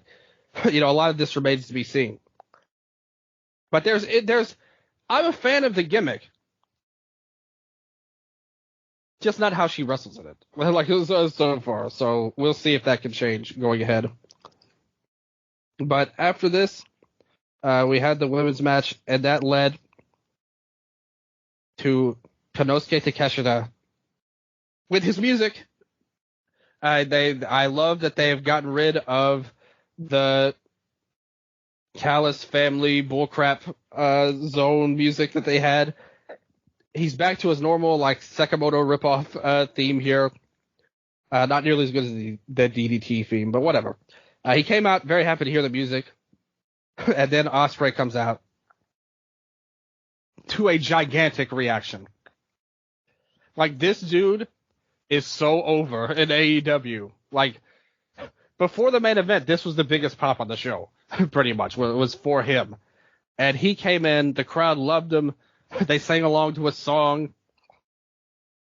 Don Callis was on commentary for this. And I want you to go first here. What did you think of Takeshita and Ospreay? Honestly, no thoughts on this match. You take it, Dylan. Yeah, totally boring. But no, nothing happened. Skippable. Yeah. Man. So... fuck MJF, fuck Sammy Guevara, Jack Perry's cool, Darby is, Adam Page, Swerve Strickland, Konosuke Takeshita, Will Ospreay. Those are your 4 pillars that you need to build the main event scene around for like your next few years. To me, this was the other version of Swerve versus Hangman in terms of they are going to be tied together from this match, in my opinion. This was I hope so. Linking match, like they have what is it, like a chain or a link in the chain or whatever. But dude, like, this is one of those matches where you go in, right? Like a Danielson Sabre, Danielson Okada, where, I remember the Okada Ibushi match on like night 1 of the G1 a few years back, and you go in and you say, if it's anything less than 5 stars, right, then it's kind of a letdown. And for me, this was a 5-star match. it had the like unbelievable awe factor of a Shingo Ospreay to me from like Best of the Super Juniors. This is probably my favorite Ospreay match since then, honestly. Takeshita needed this performance. I liked this more than his match with Kenny. The amount of moves they did on each other, like, and then you look at something like the All-Star Scramble where they are, catching their foot on stuff and things like that, and it looks like, kind of grungy or whatever, but they're still getting it. Man, they're doing moves in this that look the same but are perfectly executed, right? Which is to say a Tiger Driver 91, where it's like, you're not supposed to land like that, but that's the purpose. And then when Takeshita catches Ospreay and does the twisting jump bastard driver, like just absolutely insane moves where, it's stuff where it's only the best in the world can pull this off, should do this because they actually can. One of my favorite things, no Don Callis interference. They knew absolutely that match just needed to breathe.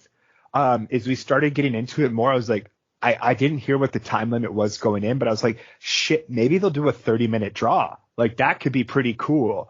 But no, dude, they had Ospreay big brother Takeshita. And yeah, I mean, I really, really cannot say enough good things about this match. It was, Ospreay going into the match noted, like, this isn't my first AEW match. I've defeated Jericho, OC, Omega, tons of people, right? But man, it's like an actual full-time roster member. I am excited for Will Ospreay in AEW.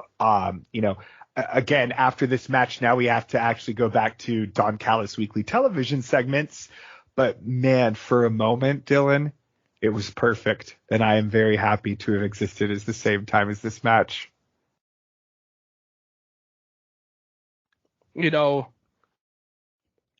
Ospreay, from the reactions to the match, this was a game changer signing. I think we have to admit. And if you've heard me over the years on the Eastern Lariat, he wasn't exactly my favorite or anything like that. I was pretty critical of him a lot of times in New Japan. But there's no way you could argue the way he's grown, what he's brought to the table as a wrestler multiple ways. I mean, this was a great, great signing.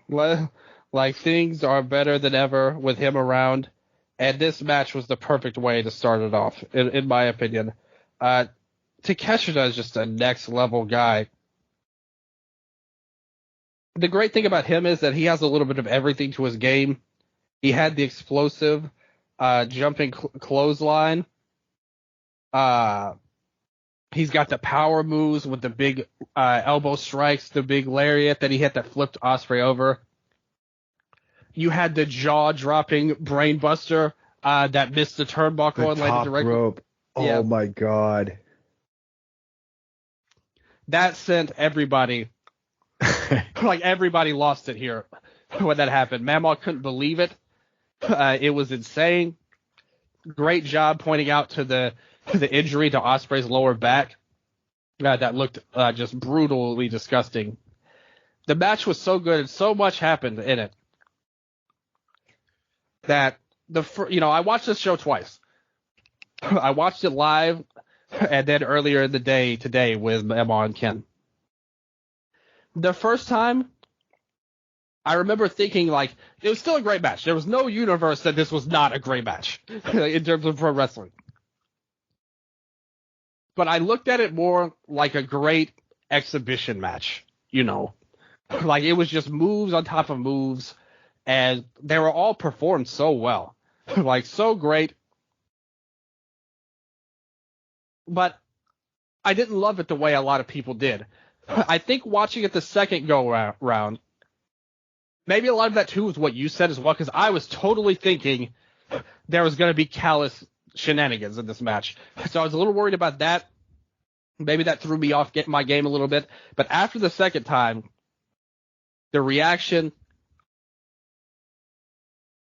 and just thinking, damn, this match is freaking awesome. The crowd was chanting "Fight Forever," going back to the video game. They chanted it for a good reason now, not wanting to burn their copies of the disc on the game.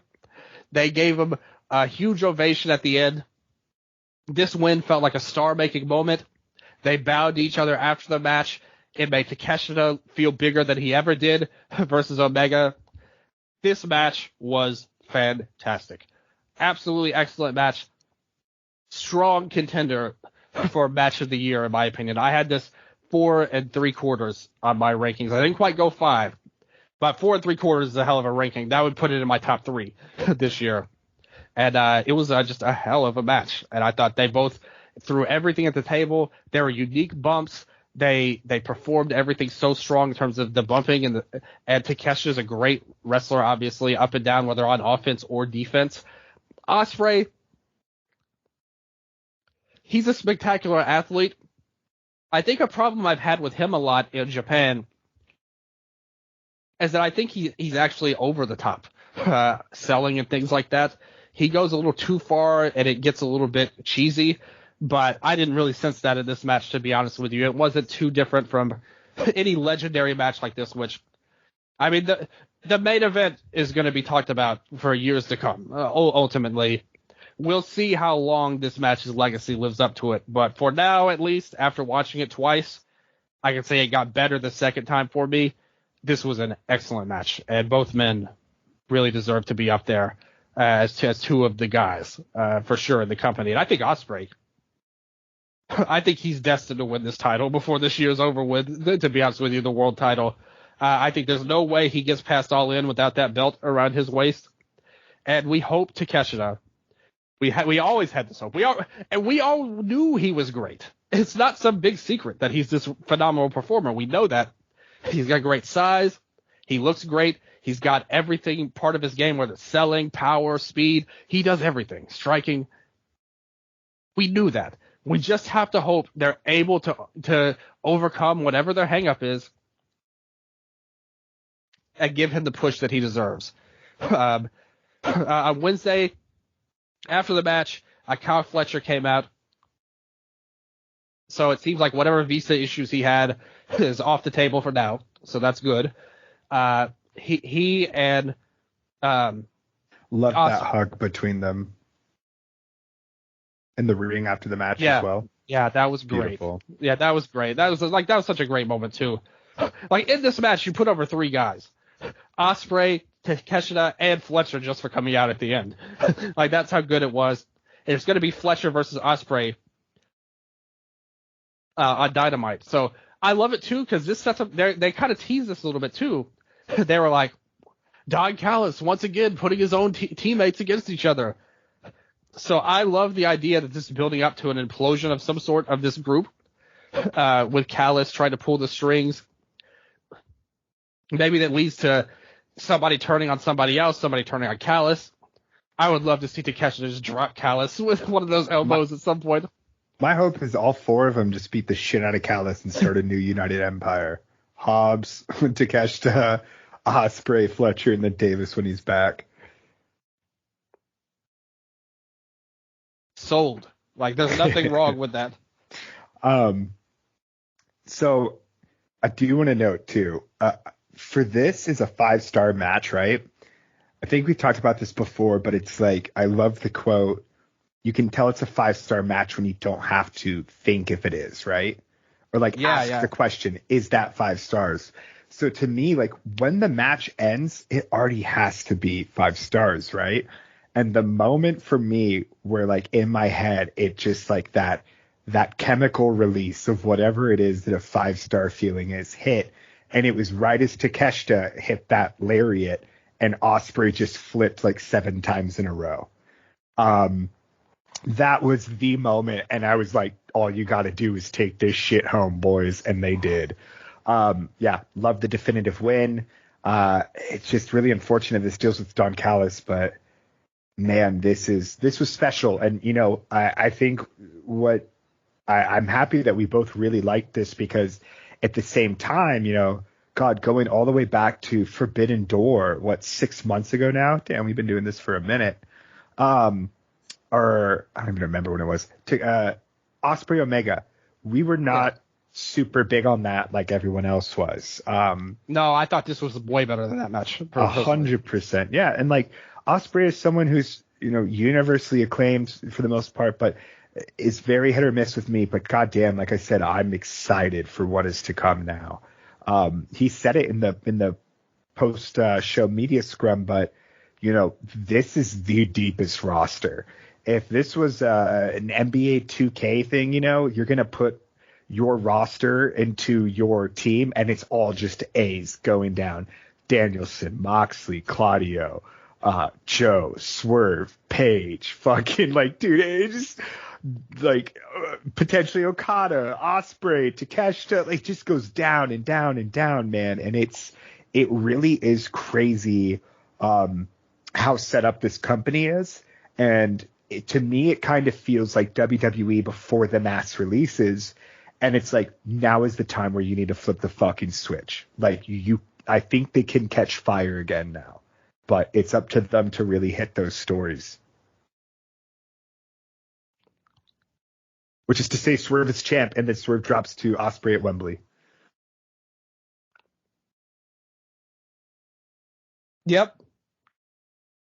I think it should be the game plan, ultimately. But yeah, just a phenomenal match. 9.51 rating on Cage Match right now. 471 votes. So way up there. Fantastic match.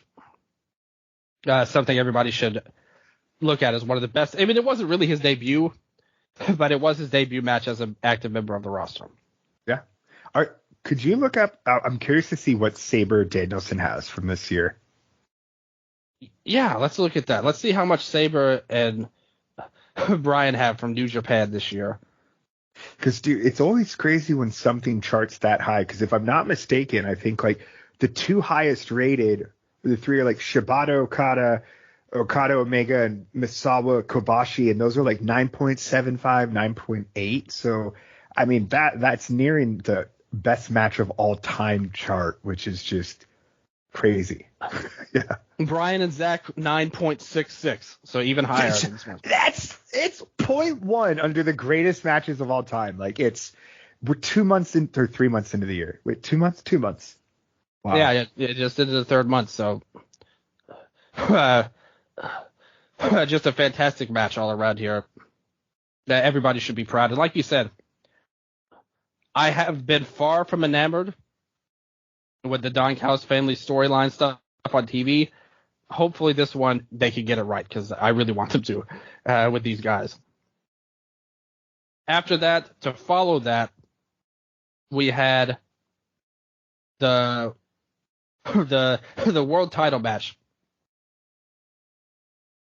Hangman Page versus Swerve Strickland versus Samoa Joe. Joe had more babyface heat in this match here coming in there. The crowd rallied behind Joe. Hangman got the most heel heat on him. They did spots with Swerve and Hangman, going into their feud. They had Hangman attack the referee twice. At one point, literally just beating the hell out of him in the back of the head with mounted punches. They came in. They did a lot of stuff here. So after he beat up the referee, Hangman hit 2 buckshot lariats on Joe, but when he tried to pin, the ref was down because he attacked him beforehand. Then Swerve hit a buckshot of his own off the top rope. They had Swerve hit the JML driver on Hangman. Joe came up from behind him, hit a half Nelson suplex, and then locked the Coquina clutch on Hangman. And they made a point to have Swerve slowly crawl towards Joe to break it up, but right before he could get there, Hangman tapped out to end the match and have Joe retain the title. I'm interested to know your thoughts on this match. So, there were a few points in the match where I was like, oh shit. And then they got me right back in once I saw the full. An enviable spot to follow the last match for anybody. Which is crazy. But man, I thought they pulled it off. There was a lot of things you noted that I thought were really, really great. When the match started, my brain goes, Unbreakable 2005. Was it 2005 or 4? No, 2005. AJ, yeah. Daniels, and Joe. Yeah. Yep, that's what my brain said. And this match had a lot of different, sort of booking than that. But man, I thought the work was on par. Like the match starts, Joe is an absolute brick house. He destroys Swerve and Paige. And I thought, Joe kind of has the weird position because the main feud is Swerve and Paige, right? And then it just so happens that they're both going to fight for the world title. So Joe is, sort of the third wheel in this menage a trois. And man, they made him impactful as hell. He did not feel like an afterthought. I thought that this was the best Joe has looked since coming into AEW. This was the most Samoa Joe that Samoa Joe has been. His matches with Wardlow and Hobbs did not necessarily impress me. I did not care a lot for his match with MJF, both of them. But man, he felt dialed up to 10 here. And then, so things that initially I did not like, right, was Paige pulling out Paul Turner at first. I was like, okay, of course, we knew it was going to happen. But just a little bit, classic shit, right? And, of course, it's because, Paige doesn't want Swerve to win, right? But then where I think they pulled it off and made it fresh and really made it feel nuanced is that immediately Paige suffers the effects of his own actions because, so often in pro wrestling, we just see the heel pull the person out. Boom. That's it. Right. And the follow through on it where Paige hits the buckshot or whatever, and he's like smiling, like I fucking won this thing. And then you see him realize I took the ref out and he cost himself the title as well. And like after all the conversation, all the dialogue that's been going into this of, I would rather lose the cost myself than let you win. Like just really poetic justice there for that moment. And then the second ref bump, like you said, dude, Paige beats the shit out of Bryce. And I thought that, again, that's what sold it. Because before he just pulls the ref out, and this time, dude, he just lays Bryce out, and then he Luthez presses him. Like, and I thought that additional ripple in both instances is what made it work so well for me. The only thing that I personally would have changed is that with Swerve crawling to Paige at the end, I would have loved, because I'm pretty sure Swerve or Paige is facing away from Swerve when he taps. I would have loved it, and I think it would have hit harder if Paige was facing Swerve and Swerve is crawling towards him, and as Paige is fading, he sort of looks at Swerve as like a fuck you and taps. Because then it's both, I literally have to tap or I'm going to die, and fuck you as well. Right? Like there's that satisfaction for Paige and screwing over Swerve. And then you still get Joe going over strong as hell for choking out Hangman Adam Page, which is not a normal occurrence to tap out Paige. Right? And Swerve, I thought, still looked strong as hell coming out of this. The sequence where he hit the JML driver and goes up for the stomp. Like, dude, it was the feeling of like, this is the moment he's winning the title. Right? I really, really liked this match a lot. Like I said, I thought all of the storytelling hit super well. I loved the complete psychotic break for Hangman Page. I liked the finish. I thought they handled it all very well. Was it the outcome I wanted? Absolutely not. I thought this was the moment to pull the trigger on Swerve. I love Joe. But again, Joe Wardlow is something we've seen already. I would have preferred to have seen a Swerve Wardlow. And, obviously this story continues, right? I don't think you need Hangman versus Swerve anymore. I think that this is where Hangman's able to sort of be removed from the title scene now. And Swerve is like my hope is that it's a one-on-one at Dynasty, right? And even going to what Tony was saying in the post-match media scrum or post-show media scrum, where he said, the show is called Dynasty because I feel like that's what we're forming here. If Ospreay and Takeshita's are Jordan and Pippen, then you have Hangman and Swerve and all that shit. And I'm like, if you are establishing your new dynasty, that's the show where you need to pull the trigger. It feels to me like Acclaimed and, coincidentally enough, Swerve and Lee. Like, you could they could do a Page storyline where it takes a year, but I don't think there's any better time than now, truly. And I was hoping that Swerve would win now, so he'd have a decently sized title run until Wembley. And again, this is me completely fantasy booking on the fact that I assume he goes to Wembley as champ and then drops to Ospreay there. But yeah, I mean, for me, there's a big follow through on this, and that's to say that I need Swerve to keep pursuing this world title in a major way, not in like a back to the line, try again at all out kind of way. Just because I think with the amount of talent that you have in this company now, you're not really, there's no more reigns of terror, right? Like you got to pull triggers when it's hot, because pro wrestling is natural selection, and it takes people out sometimes in very unfortunate ways. Where we see people shelved for a year for like Kenny with diverticulitis, right? Like you have to pull the trigger when they're hot, because you can, right? It's not like you have to wait and hope they win. You can have them win. I went 4 1/4 on this one, so sorry for my long ramble.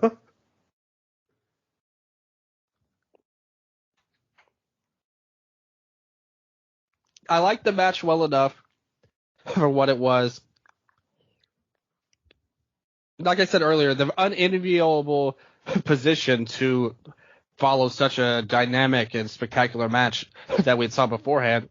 I really like the energy in the early going with Joe fighting both men off, 2-on-1. I really am not a fan of the build-up of this match, actually. I think the problem with this is, and it came through in this match as well, this whole deal, Swerve has been made as the hot guy. Him and Hangman, such a great rivalry with the matches.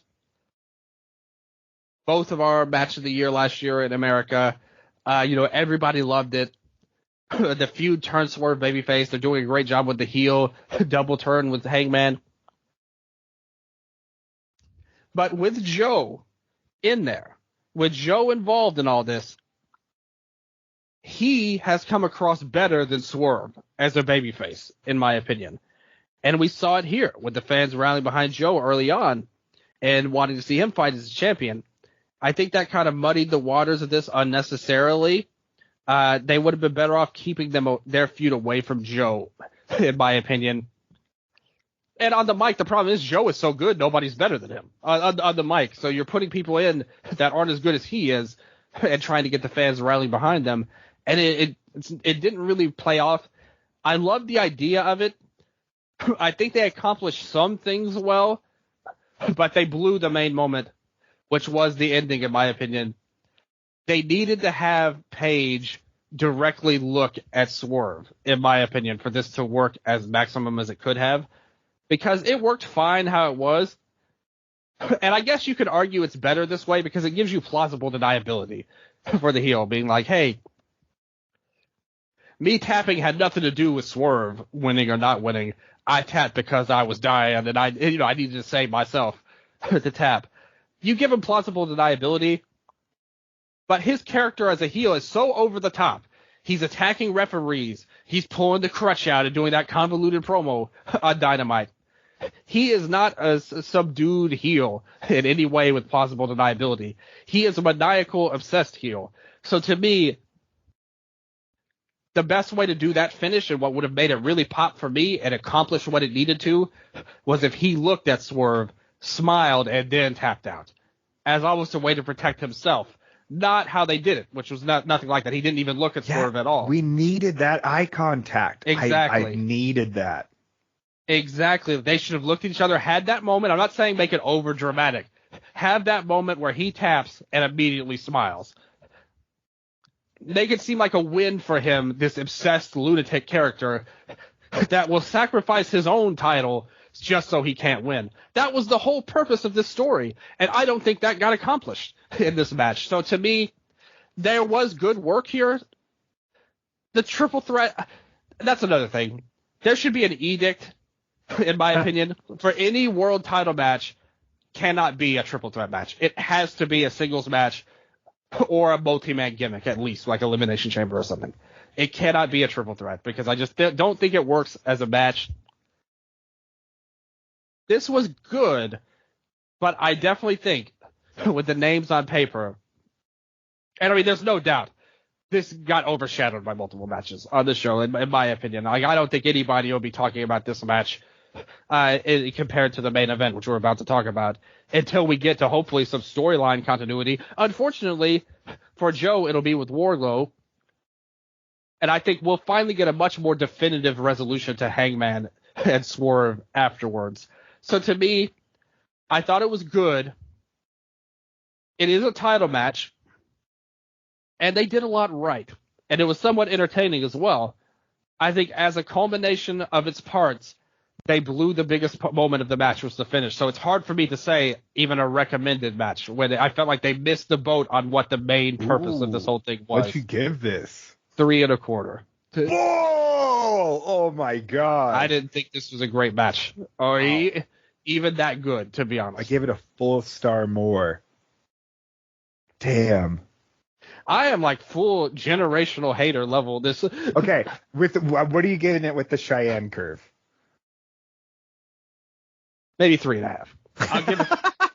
No, I'm fucking with you. 3.5 is recommended to me, and to me, like I said, this is going to be a blip, on the radar of Joe's title reign. Ultimately, they should have just kept these two away from Joe. And that's the conclusion I come away with all of this. They could have thrown anybody else here, put these two in the 8-man match, and sorry, Magnus. Like you could stay at home, put one of those guys in this match as an underdog challenger, and I think we would have all been better off for it. And I think they would have like Swerve would be a much better looking. To me, Swerve is not as hot as a babyface after this as he was before. My thought always goes to like, well, Kobashi lost sometimes, right? But oh man, that breaks I don't my heart, mind him dude. losing. No. Yeah. And I agree. Like I think, and I'm very, very fucking excited for TV this week because there's got to be a lot of big setups. So it's one of those things where it is kind of tense and it's like holding breath and we'll see what happens. But I can definitely see what you're saying with the whole triple threat thing, right? And I definitely agree. I feel like I used to love triple threats a lot as a kid, and the older I've grown, I'm just like, these are maybe my least favorite matches. Because at least with a fatal 4-way, you can have like 2-on-2s, but the triple threat is just, there's something about it that doesn't feel right sometimes. And if I'm not mistaken, there's been only one other triple threat for the AEW World Title, and that was Omega versus Pac and Orange Cassidy. To me, that was sort of what you described this as in terms of like sort of like haphazardly thrown together. Like there was no real connective tension between the three of them. It was a good match, like you said, right? It's well worked. There's some high spots. But what I really liked about this was all of this story and then Joe kind of telling them like, and they brought this up in the post show as well, in the media scrum where I think someone asked Joe, like, do you think you have the benefit of the other two men being distracted? And Joe's whole presence throughout this feud and program has been, don't forget, like, I'm the fucking champion boogeyman. And unfortunately for both guys, it looks like they forgot, and I totally agree, though, that I think, and for me, if they had pulled off that finish, I think I'd bump this up to like a 4-5. So, but damn, I still got that heartbreaking effect of Swerve losing, and I got so much excitement from it. I really bit for near falls, but that's wow. I didn't love this whole feud, nor the match itself overall. Like I said, So maybe that's where, I have to go on the opposite route to this. Goodbye, friend. We're gonna have to go in the fork in the road now. We're just like walking. It's like me walking towards like ICW, MLW, and this match, and you're walking towards like All Japan and good stuff. Before we break up, let's talk about the main event here, because this could lead to some struggles if we disagree with this. So they talk about Dynasty coming up in St. Louis on the 22nd of next month. They do a long recap showing the Young Bucks in that awesome angle where they beat up Sting and Darby and his kids. They recap Sting dropping from the rafters on Wednesday. That was like the greatest go-home angle that I can remember. And it was totally illogical. Like, if you actually think about it, the problem is that Sting dropped from the rafters for the first time in decades, so it was like the coolest thing ever. I was ready to buy the show literally as that show ended. Like, I wished it had happened right away so I could have bought it then. They do their entrance. Darby comes out. Crowd gives him a good reaction.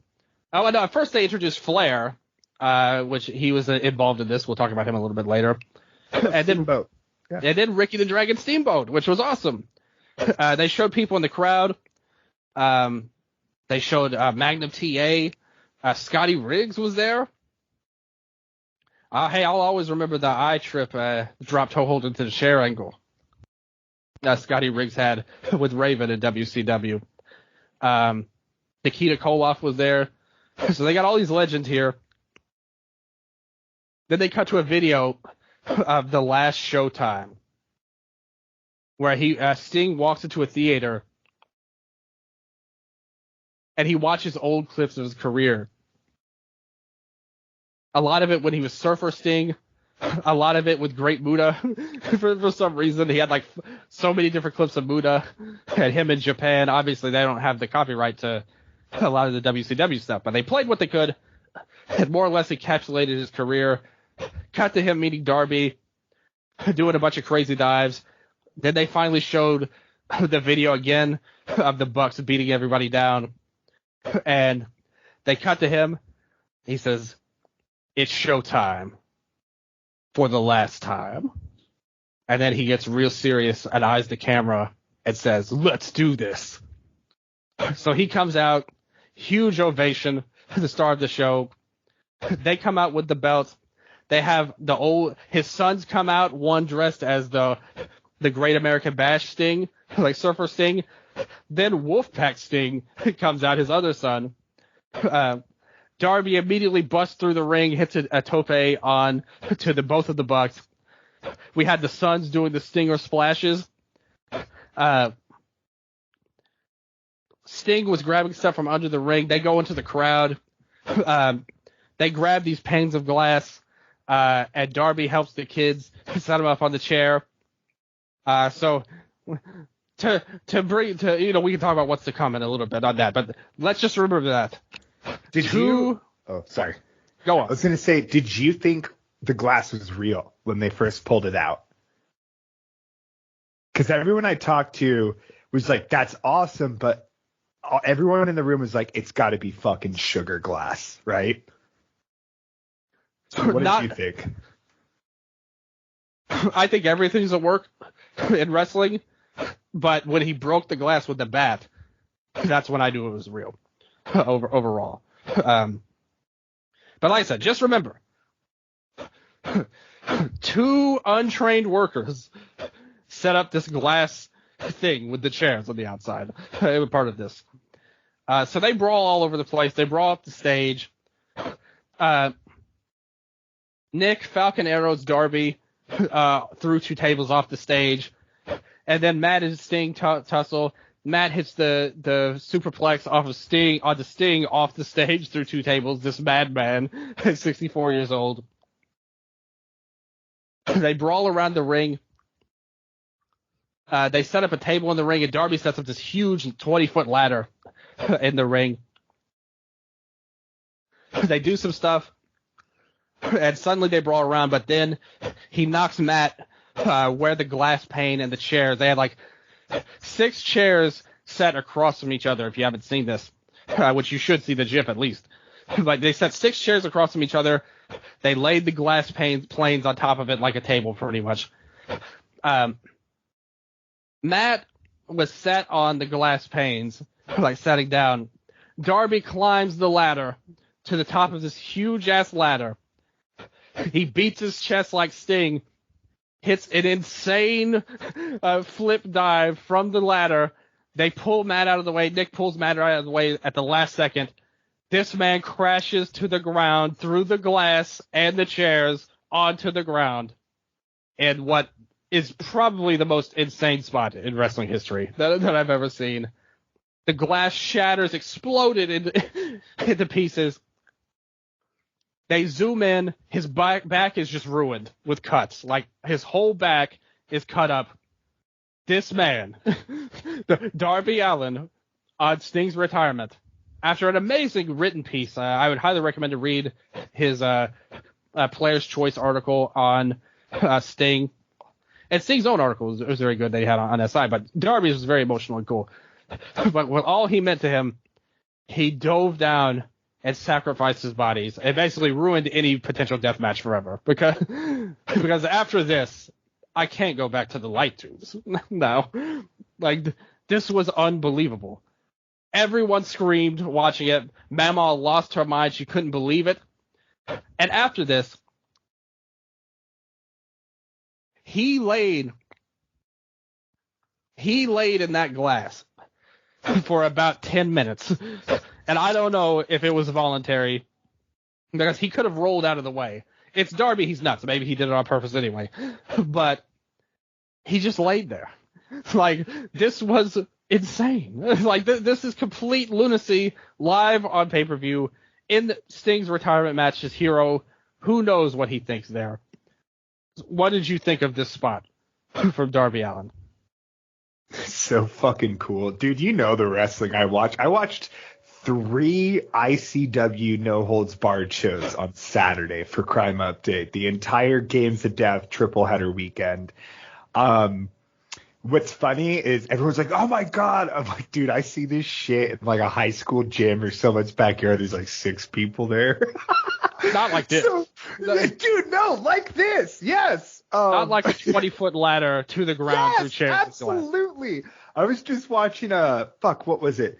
Maybe TOD 1 or 2, but it's a 2 out of 3 log cabin match, right? Which is to say like 2 out of 3 tables. And the first log cabin, Zandig goes through. And then the second one they fucking do is they go off a roof, a 2nd-story roof, down to the ground through the tables in the log cabin. Yeah, I remember that. And then they're like, all right, you got to get up for the fucking third one now. And these 2 poor guys were like hobbling back to the ring. I don't know. I remember that. I live for this. I am a deathmatch guy through and through, deathmatch head.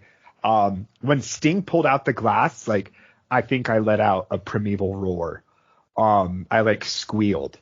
I thought that this move was spectacular.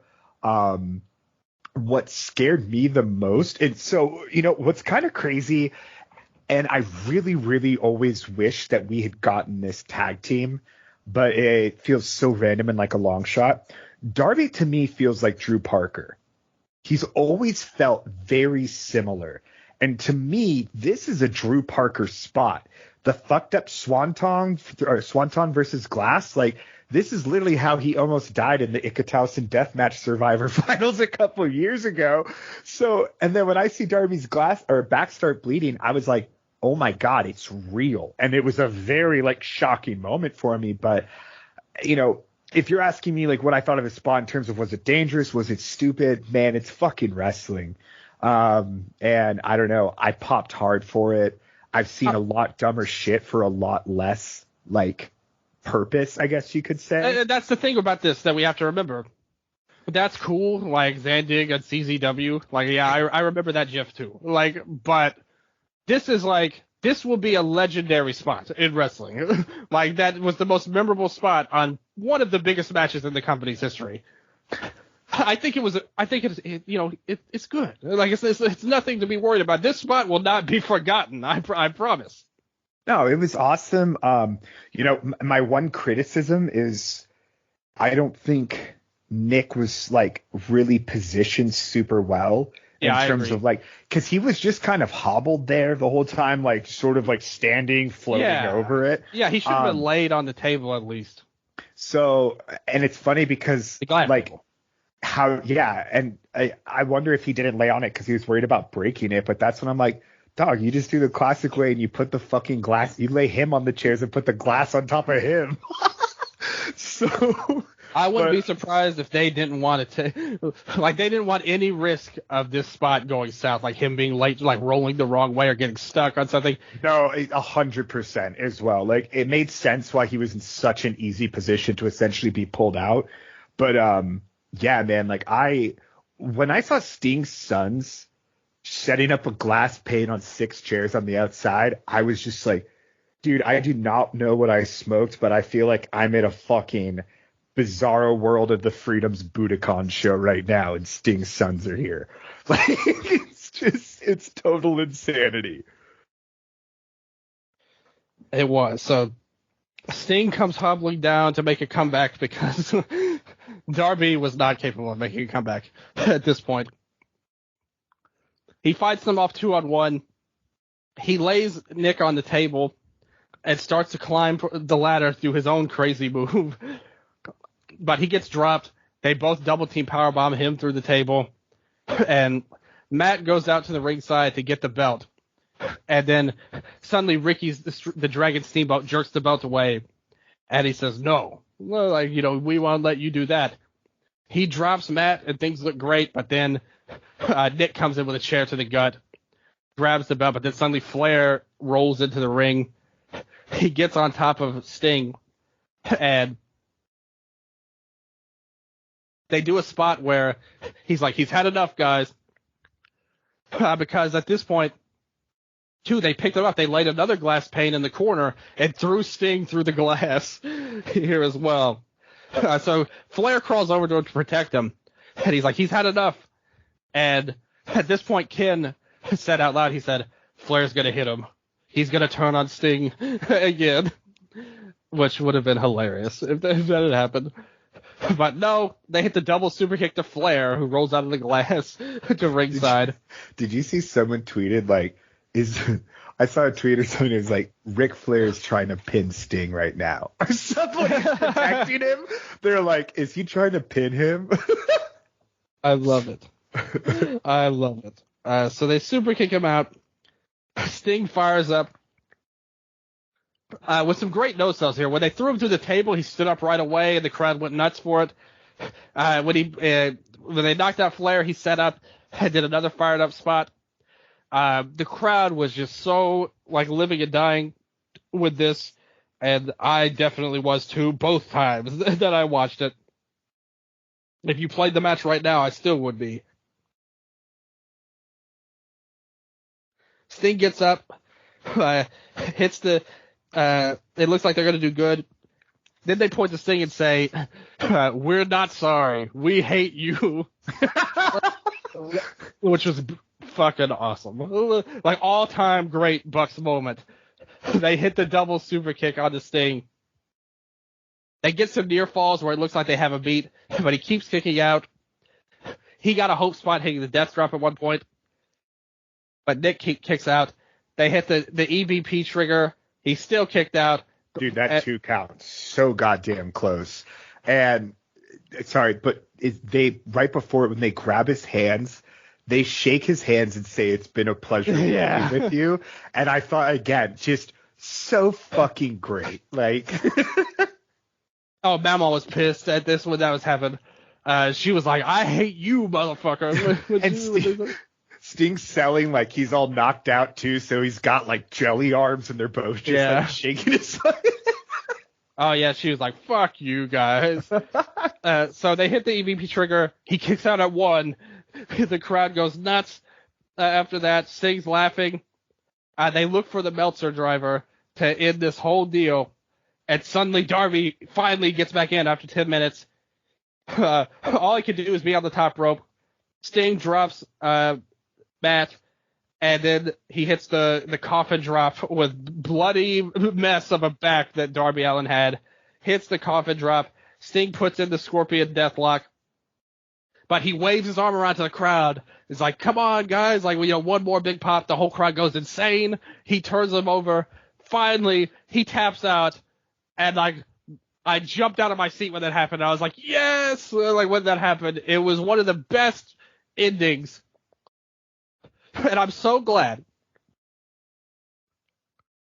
Because there was a lot of talk heading into this match about what the finish should be.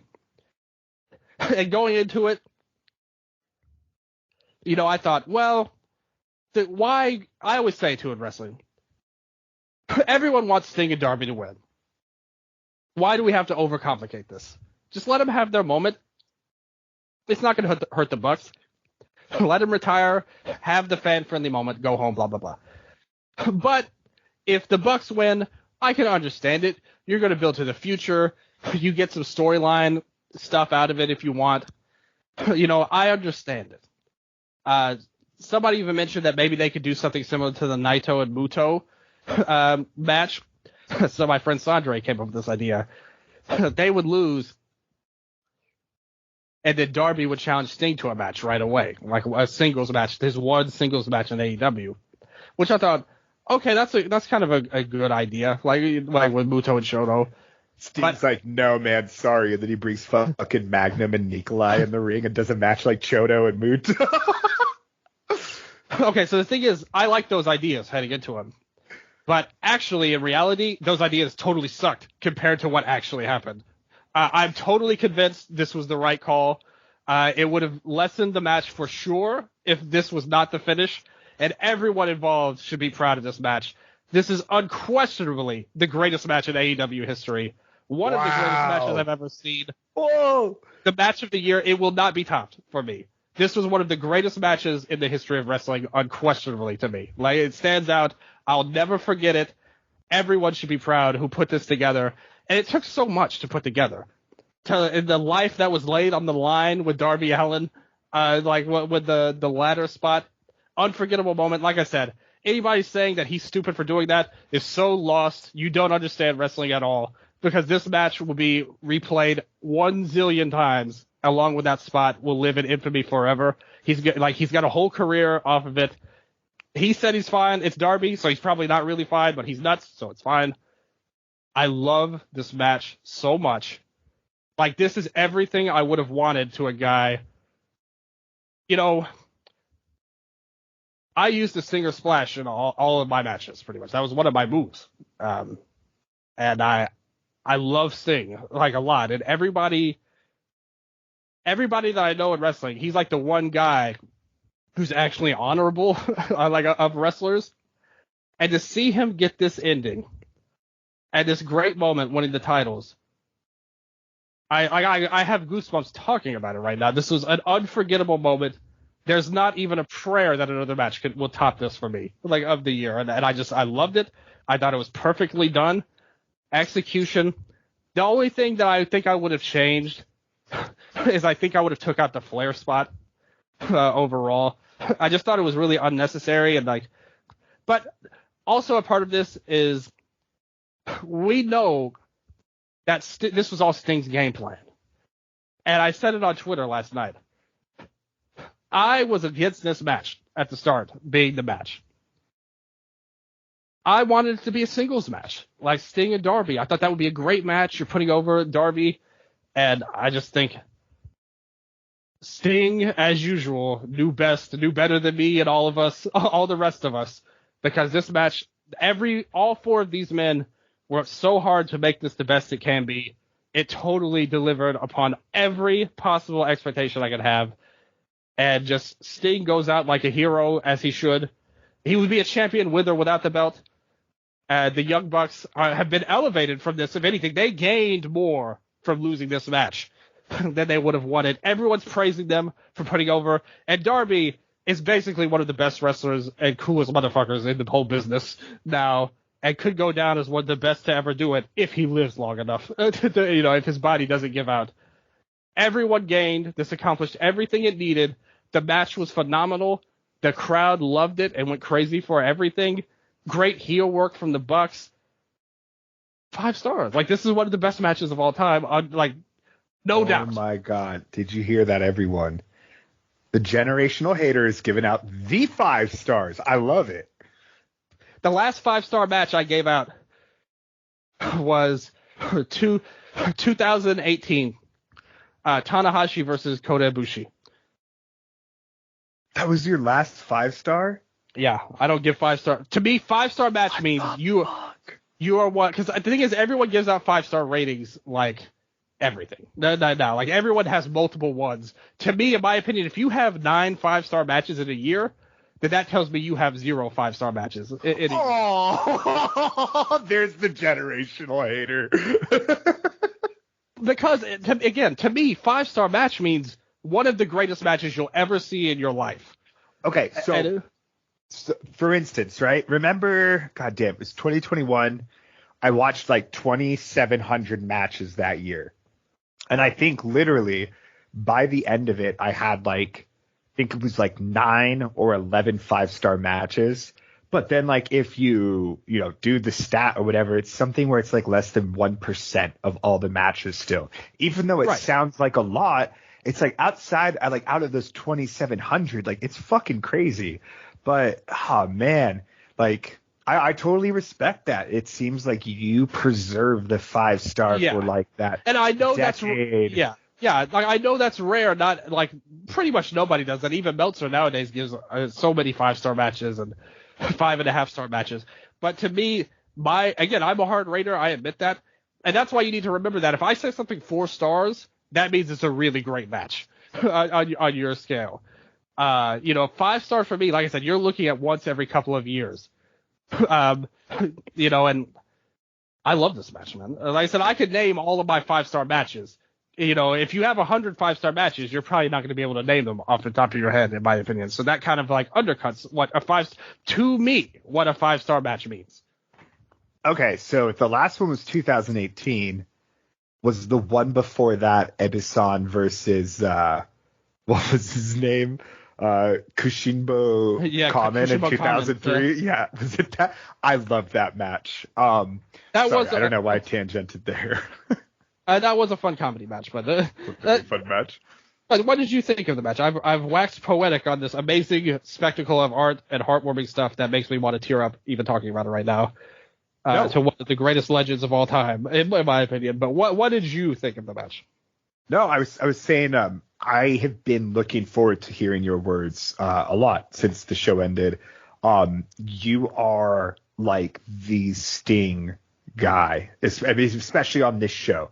You have always, since we've started talking, have always talked about your love for Sting, and I admittedly am not the same type of Sting fan going into this match, right?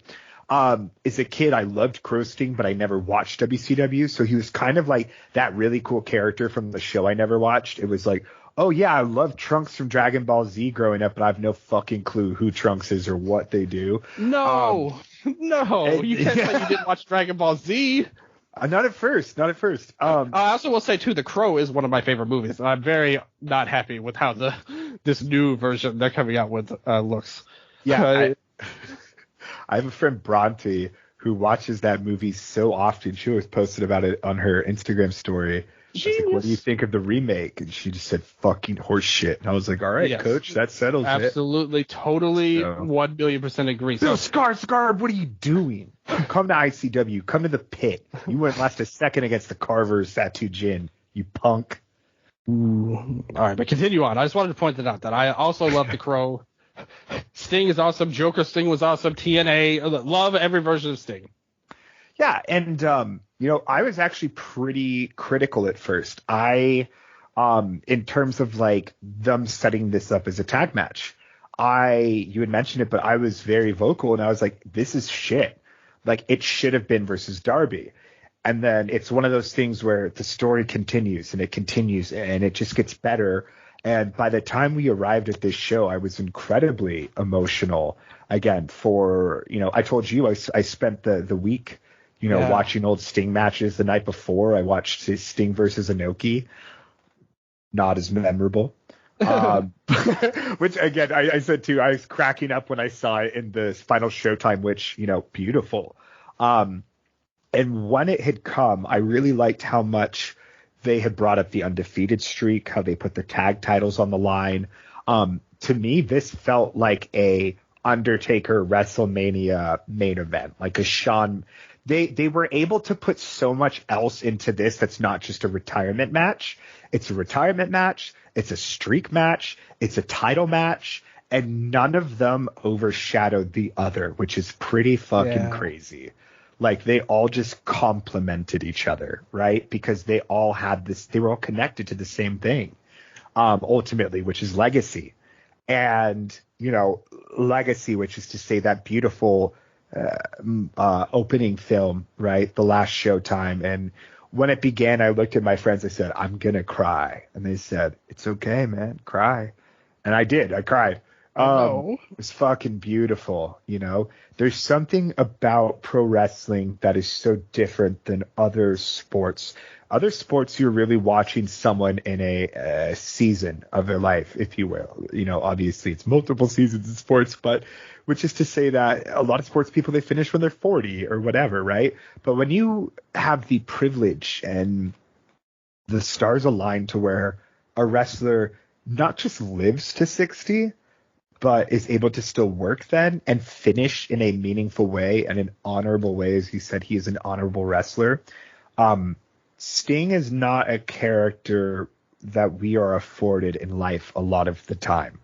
I think of other forms of media that sort of capture this feeling of saying goodbye to something that you have grown up with in a way. And so when my friends were asking, what are the comparisons for something like this? I'm like, dude, the only two things I can think of are Toy Story and Wolverine in terms of things that we've experienced in our lifetimes where we've grown and watched them die in a way, right? And said goodbye to them.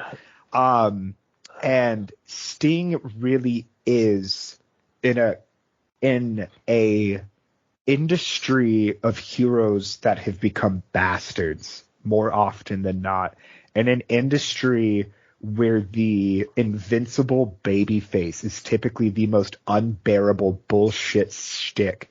Sting is somehow a 5, 6, I don't know how many decade fucking wrestling guy who has stayed true the whole time. And that is, again, impossible. Other big retirement matches in the past decade, Muto, one of Onita's several. There's so many others, right? And it's like, I can't think of any that even touch on this. Even Muto's match against Naito, the event is memorable, but that match to me is incredibly fucking forgettable. It was all vanity for Muto. Yeah, that is like 1 million miles away. Like in my opinion, like it was like so galactically not even comparable to this. Like it's so much worse and different. Completely agree. And and then that's all to say, right? So we have this actual hero that has stayed a hero. And again, like the invincible Super Cena, right? Hulkamaniac motherfucker. And what I really loved about this match is that it performed the tightrope walk of doing about a million things that would have been fucking corny and bullshit in other matches with other performers, perhaps. Like the Songs' Sting.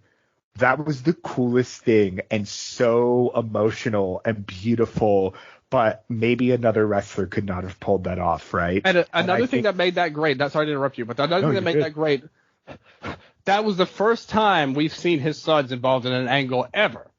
Yeah. Like they brought that up and they did it at the perfect time. Go on.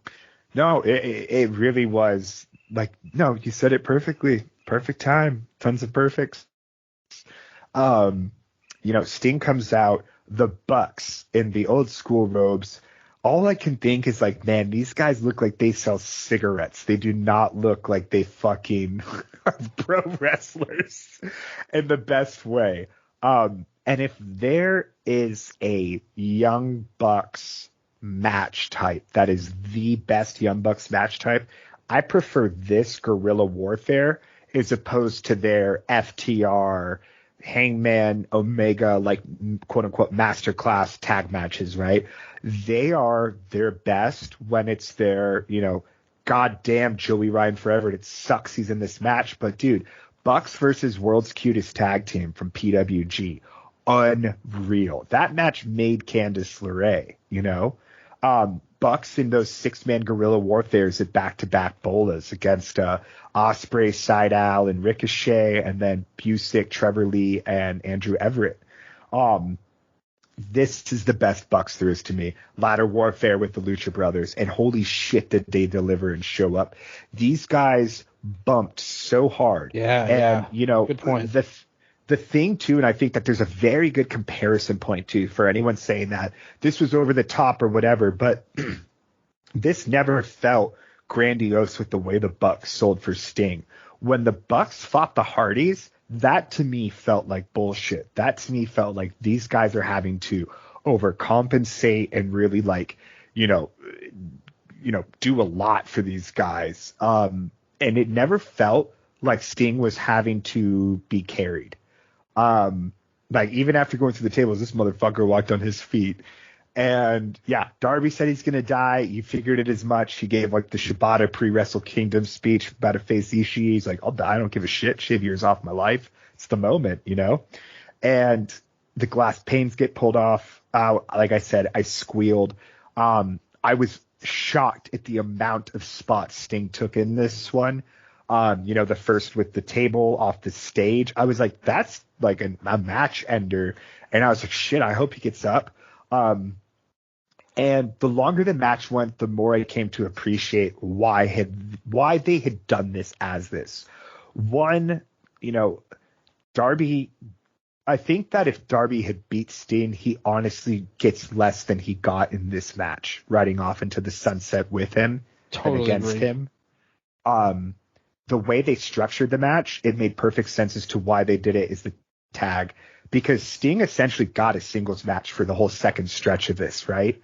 And in that second stretch, after Darby does one of the craziest AEW spots, I mean, the thing is, he's done, and Sammy does that spot, right? It's like Mr. Danger in GCW. That's his little signature move in every match. Puts a 20-foot ladder in the ring and dives to the outside on a swanton. But the fact that he did it on glass and biffed it himself, that's unchecked. That is unhinged shit, and I loved it. And then, if we describe it in its bare bones, right? You have this babyface who is fighting essentially the generational heel best tag team, right? Best record, et cetera, et cetera. This motherfucker gets put through a table, stands back up immediately. He gets thrown through glass pane, kicks out. He gets super kicked multiple times, standing on his feet, and just bends backward and stands back up. He kicks out of their super finisher, and if I'm not mistaken, no one has ever kicked out of the BTE/EVP trigger before, ever. And he kicks out at a 2 count. They hit it again, and he kicks out at a 1 count. On paper, that's the most egregious, invincible babyface. If you saw John Cena do that, I would chew through my TV remote. But man, if this wasn't a perfect sequence, this was maybe the best babyface sequence in wrestling. And it's because from 1988 till 2024, Sting, everything he did for 46 years earned him that unbelievable, the impossible to pull off in a meaningful way that doesn't hurt anyone and just seals the deal. Man, that is the climax of a unbelievable all-time career. The fact that he was able to do that and have us completely gripped. And, I will speak for everyone when I say that he made us feel like a kid seeing our hero win again, and it's just fucking magic. It's crazy. I always think so I think someone gave that match an awful rating on Cage Match, which is just fucking crazy to me. But I try not to associate with people like that, but I do know what you're talking about. It's crazy. But man, I could talk about this for a very long time, but all of it up until the final Scorpion Death Drop, where he like just really sort of turns around in the ring looking at everyone, and you can see it in his eyes. It's that same look when Edge came back in the Rumble. You know, it's so many things. Like when Flair said goodbye after Michaels, so we fucking thought. But it's that look in their eyes where it's like, this in a way was my life, and now I have to live, right? And it's just, again, in an industry that is so plagued by premature death, by bastards, by just numerous awful things, it's so beautiful to, you know, the most overused phrase in the industry is finish the story. And Cody's story is a good one, albeit scripted. Sting's story is a perfect one, and it's real, you know? And I'm grateful. I said it earlier, you know, but I find myself a lot lately realizing how fortunate I am to exist at the same time as a lot of this art does and stuff like that. You know, which isn't to say if I was born 100 years ago, wrestling back then would probably be a lot cooler, but fuck, man, I feel like for the past 3 years, we've been saying this is the golden age, and it only gets better. And hands down, this, you know, not only for Sting's career, but for AEW itself. I mean, this is the best show in their history. Tony said it at the pro show conference. He said, this is our best show of the year. And then he quickly remarks, we will do our best to top it, right? So, because he said it's going to be hard to top, but we'll do everything we can. Yeah, good luck. Yeah, and I don't know. Moments like these are why you become a pro wrestling fan, and I'm just so stoked that we got to experience it, that we can discuss it together, that it happened, and yeah, man, everyone was at the top of the game. 5 stars as well. Just yes, remarkable match. I'm so happy you gave it the 5 stars. Dude, I'm almost. Yeah, but I'm on a 10-star scale. Did I not mention that? Oh, you're on the I'm on the Meltzer. Never mind. I'm not even gonna try the bit. Yeah, no, 5 stars. I fucking love the match. Sorry. Dude, I'm getting emotional right now listening to all that, bro. This was the best show. like to me, my favorite AEW pay-per-view of all time ever. I mean, you look at this show. And like I said, I was the bad guy on this show. But if you look at this show, you've got the main event, which to me is like my number 1 match ever. You've got Takeshita and Ospreay, one of the best matches ever, like in AEW, in my opinion. So you've got 2 of the best matches ever, to me. The tag match. Maybe not the best tag match ever, because the main event was a tag match, obviously, but also like the Lucha Brothers. That was a great call on your part with Bucks and the Lucha Bros, and the greatness of the Bucks in terms of these plunder matches. But definitely one of the best tag matches of the year in all of wrestling, like that tag match. You've got Bryan Danielson in a great match that got overshadowed by the main event in Takeshita and Ospreay. Like, Bryan Danielson, the best worker ever. I want to give him all the awards of all time. He's automatically the wrestler of the year. Like always. Strong and Cassidy, a match we thought was underrated. We both agreed. We loved that match.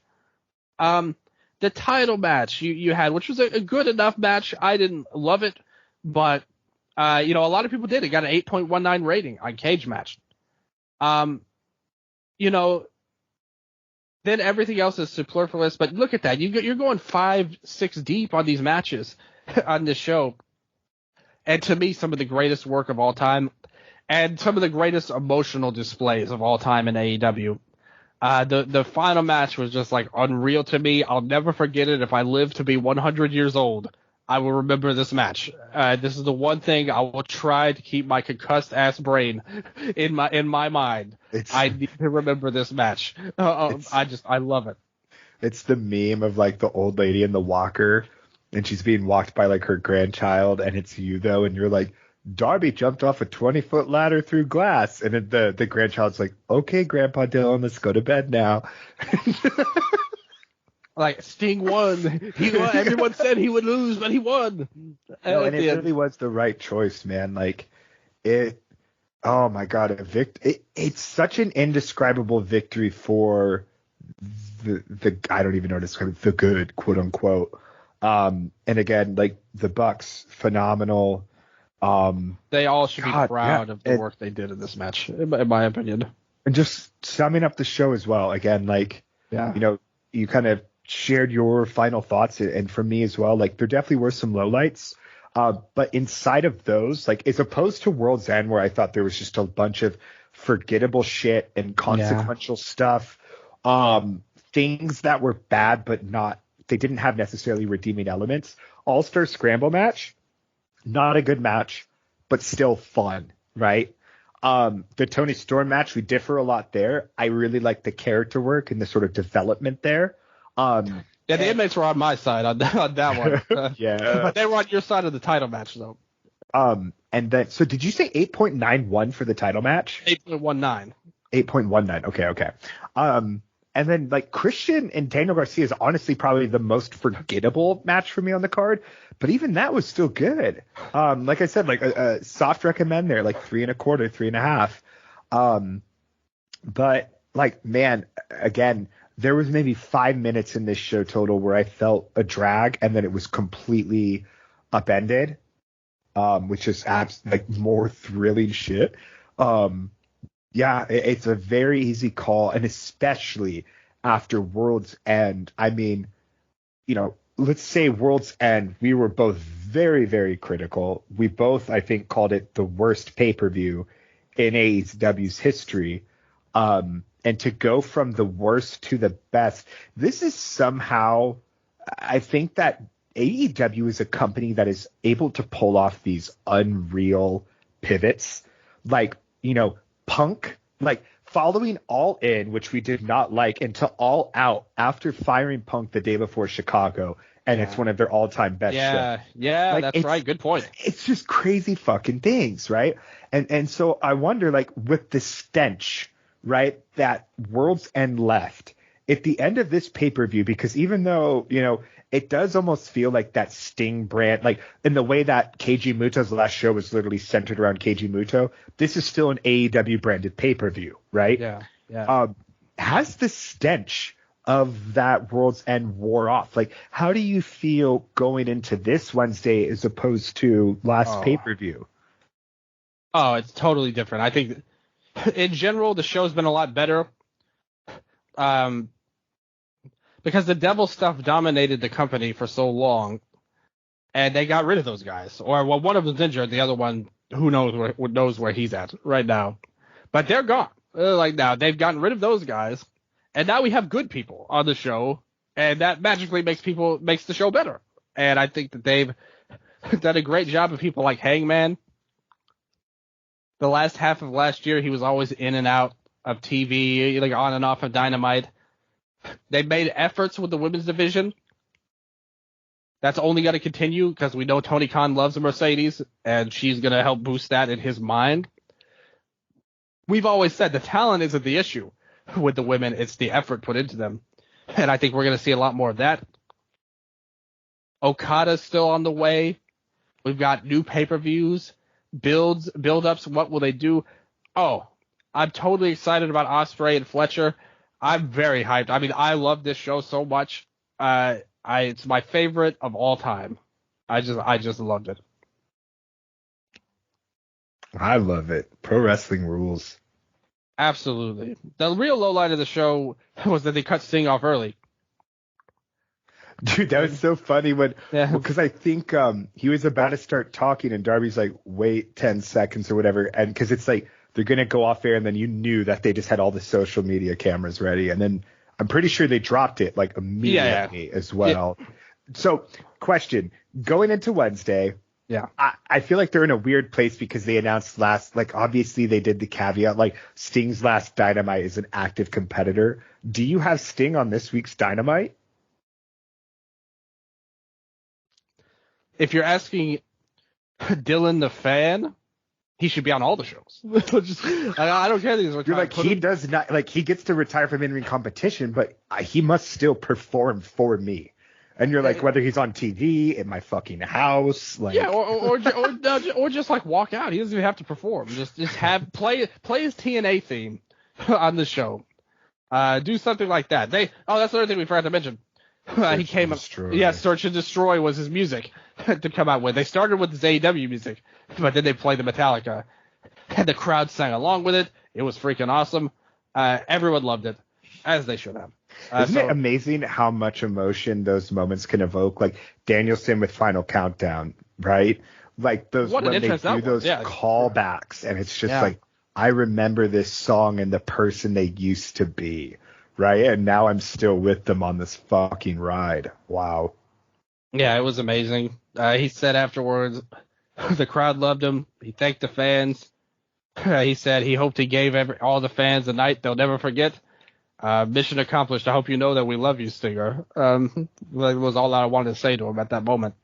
And he was like, I'll never forget this night now. Darby's the greatest partner he ever had. He asked how many stitches Darby was going to need after this night, which is going to be a lot. Looking at his back, I'm sure he got a lot. And like you said, Darby whispered in his ear, and he's like, hold on a second, I got some cues. And that was his last words as an active performer in wrestling, was, hold on, I'm getting some cues.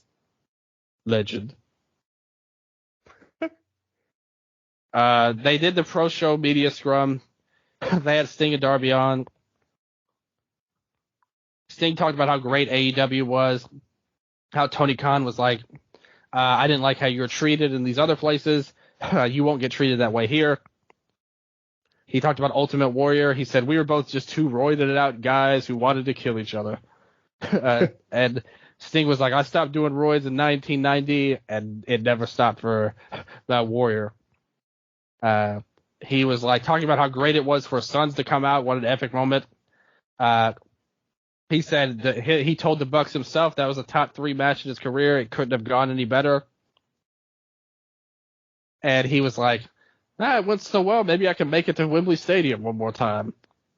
But then he was like, no, I'm not going to do that. It's not going to happen, unfortunately. They asked Darby, they were like, hey, are you alive? And Darby was like, yeah, I made it. And he was like, I was getting stitches, but I wanted to take some time to hang out with Sting here a little bit more than you guys. He said he's going to climb Mount Everest on March 27th. So best wishes, Darby Allin. Good luck in climbing Mount Everest. I wish I could go with him so we could do a match on top of Mount Everest. Would that be like a Guinness world record to have that match at the highest elevation? Is it? No, it's the dudes from Basra. But there's that one title in Japan where it can only be defended on like the mountain summit. Do you know what I'm talking about?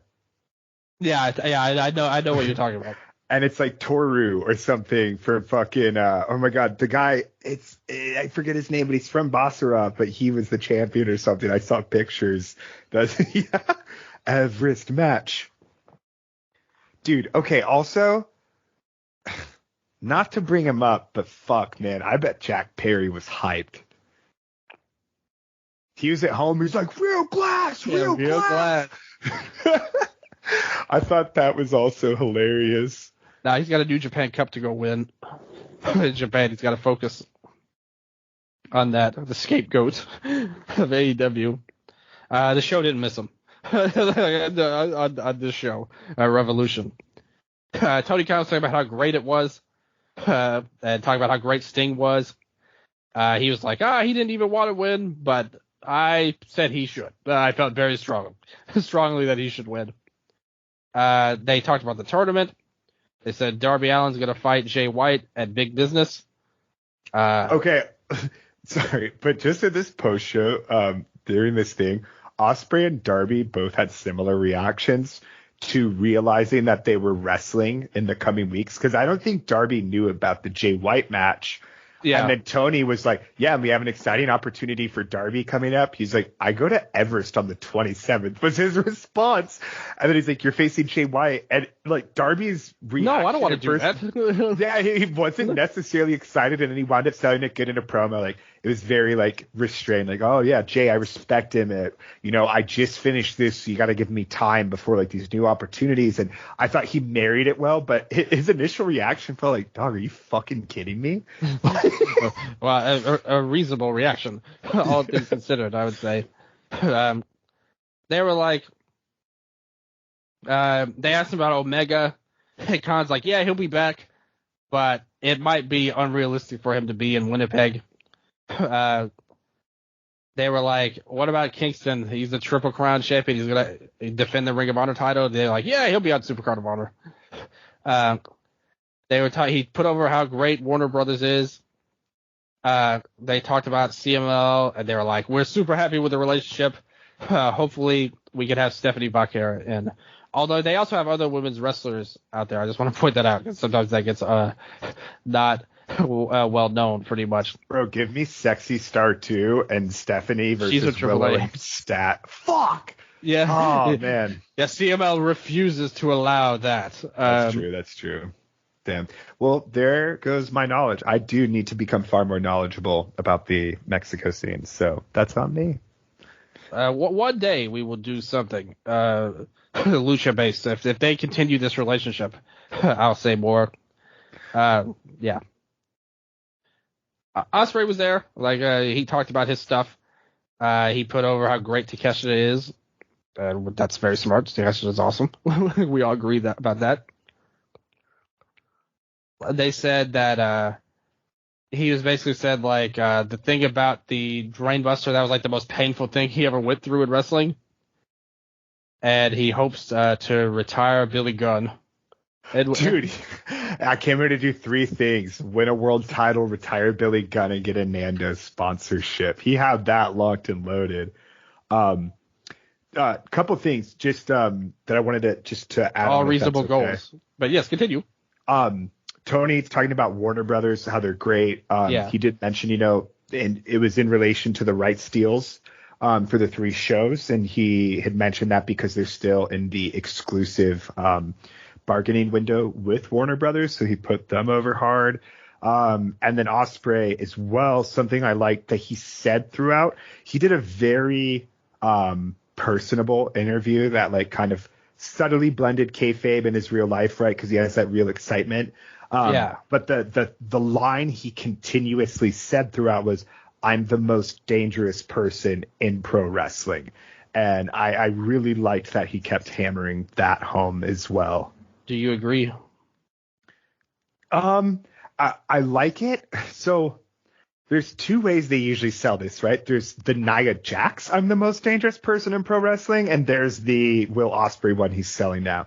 I would rather have it be these absolutely devastating moves that these total pros can take versus it being someone who like hurts people and that's the fucking gimmick, Although we did like the Nia Jax Ripley match well enough on the Elimination Chamber, to be fair.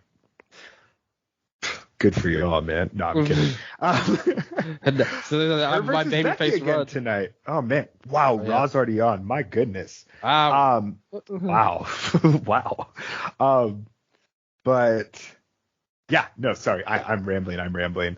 Ospreay did a great interview. Should use the hidden blade as his finisher more than the Stormbreaker. We'll see what he does. We're excited about it. Match should be great with Fletcher.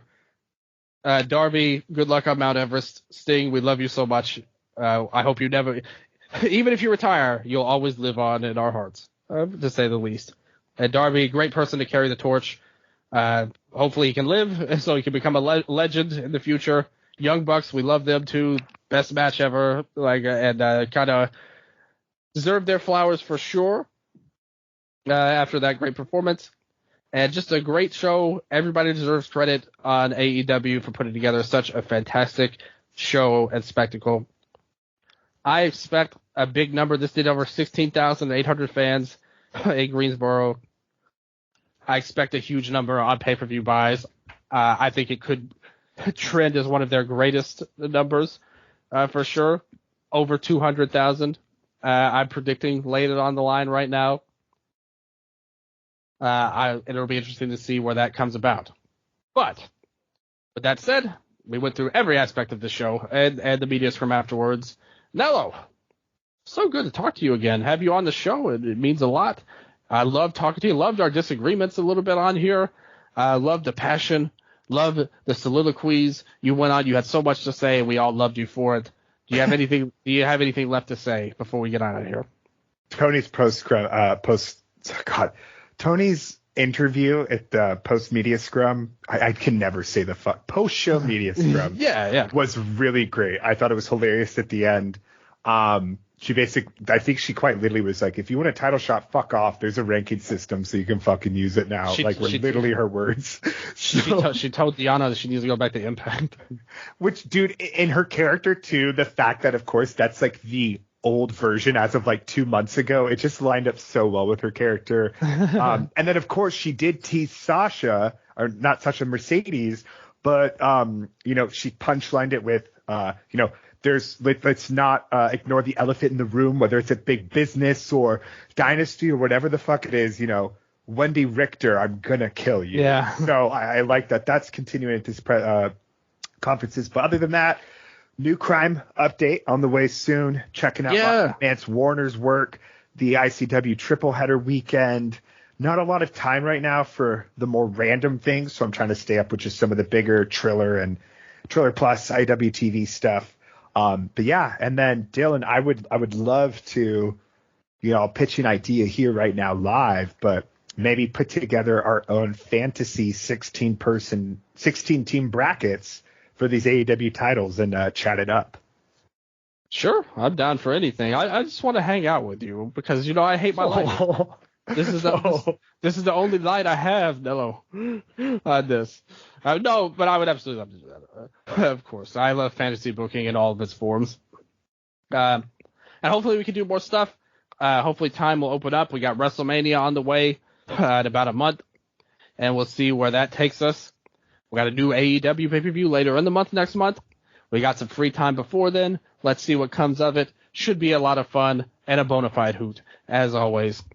Like I said, it was great to have you on. We'll put all your links in the download section and the screen where things are, along with my own as well, along with the show's own as well. Please follow us. Please talk to us. We love your opinions. We want to know what you think. If you agree, disagree, totally okay. Safe zone here on Wrestle Update. We respect everyone's opinions. So thank you guys for listening. It means the world as always. So glad to be back. Can't wait to do more on this road to WrestleMania. But until next time, this has been your Wrestle Update. And for all you fans out there who are wondering what the future holds for Sting, well, the only thing for sure about Sting is nothing's for sure. It's showtime, folks!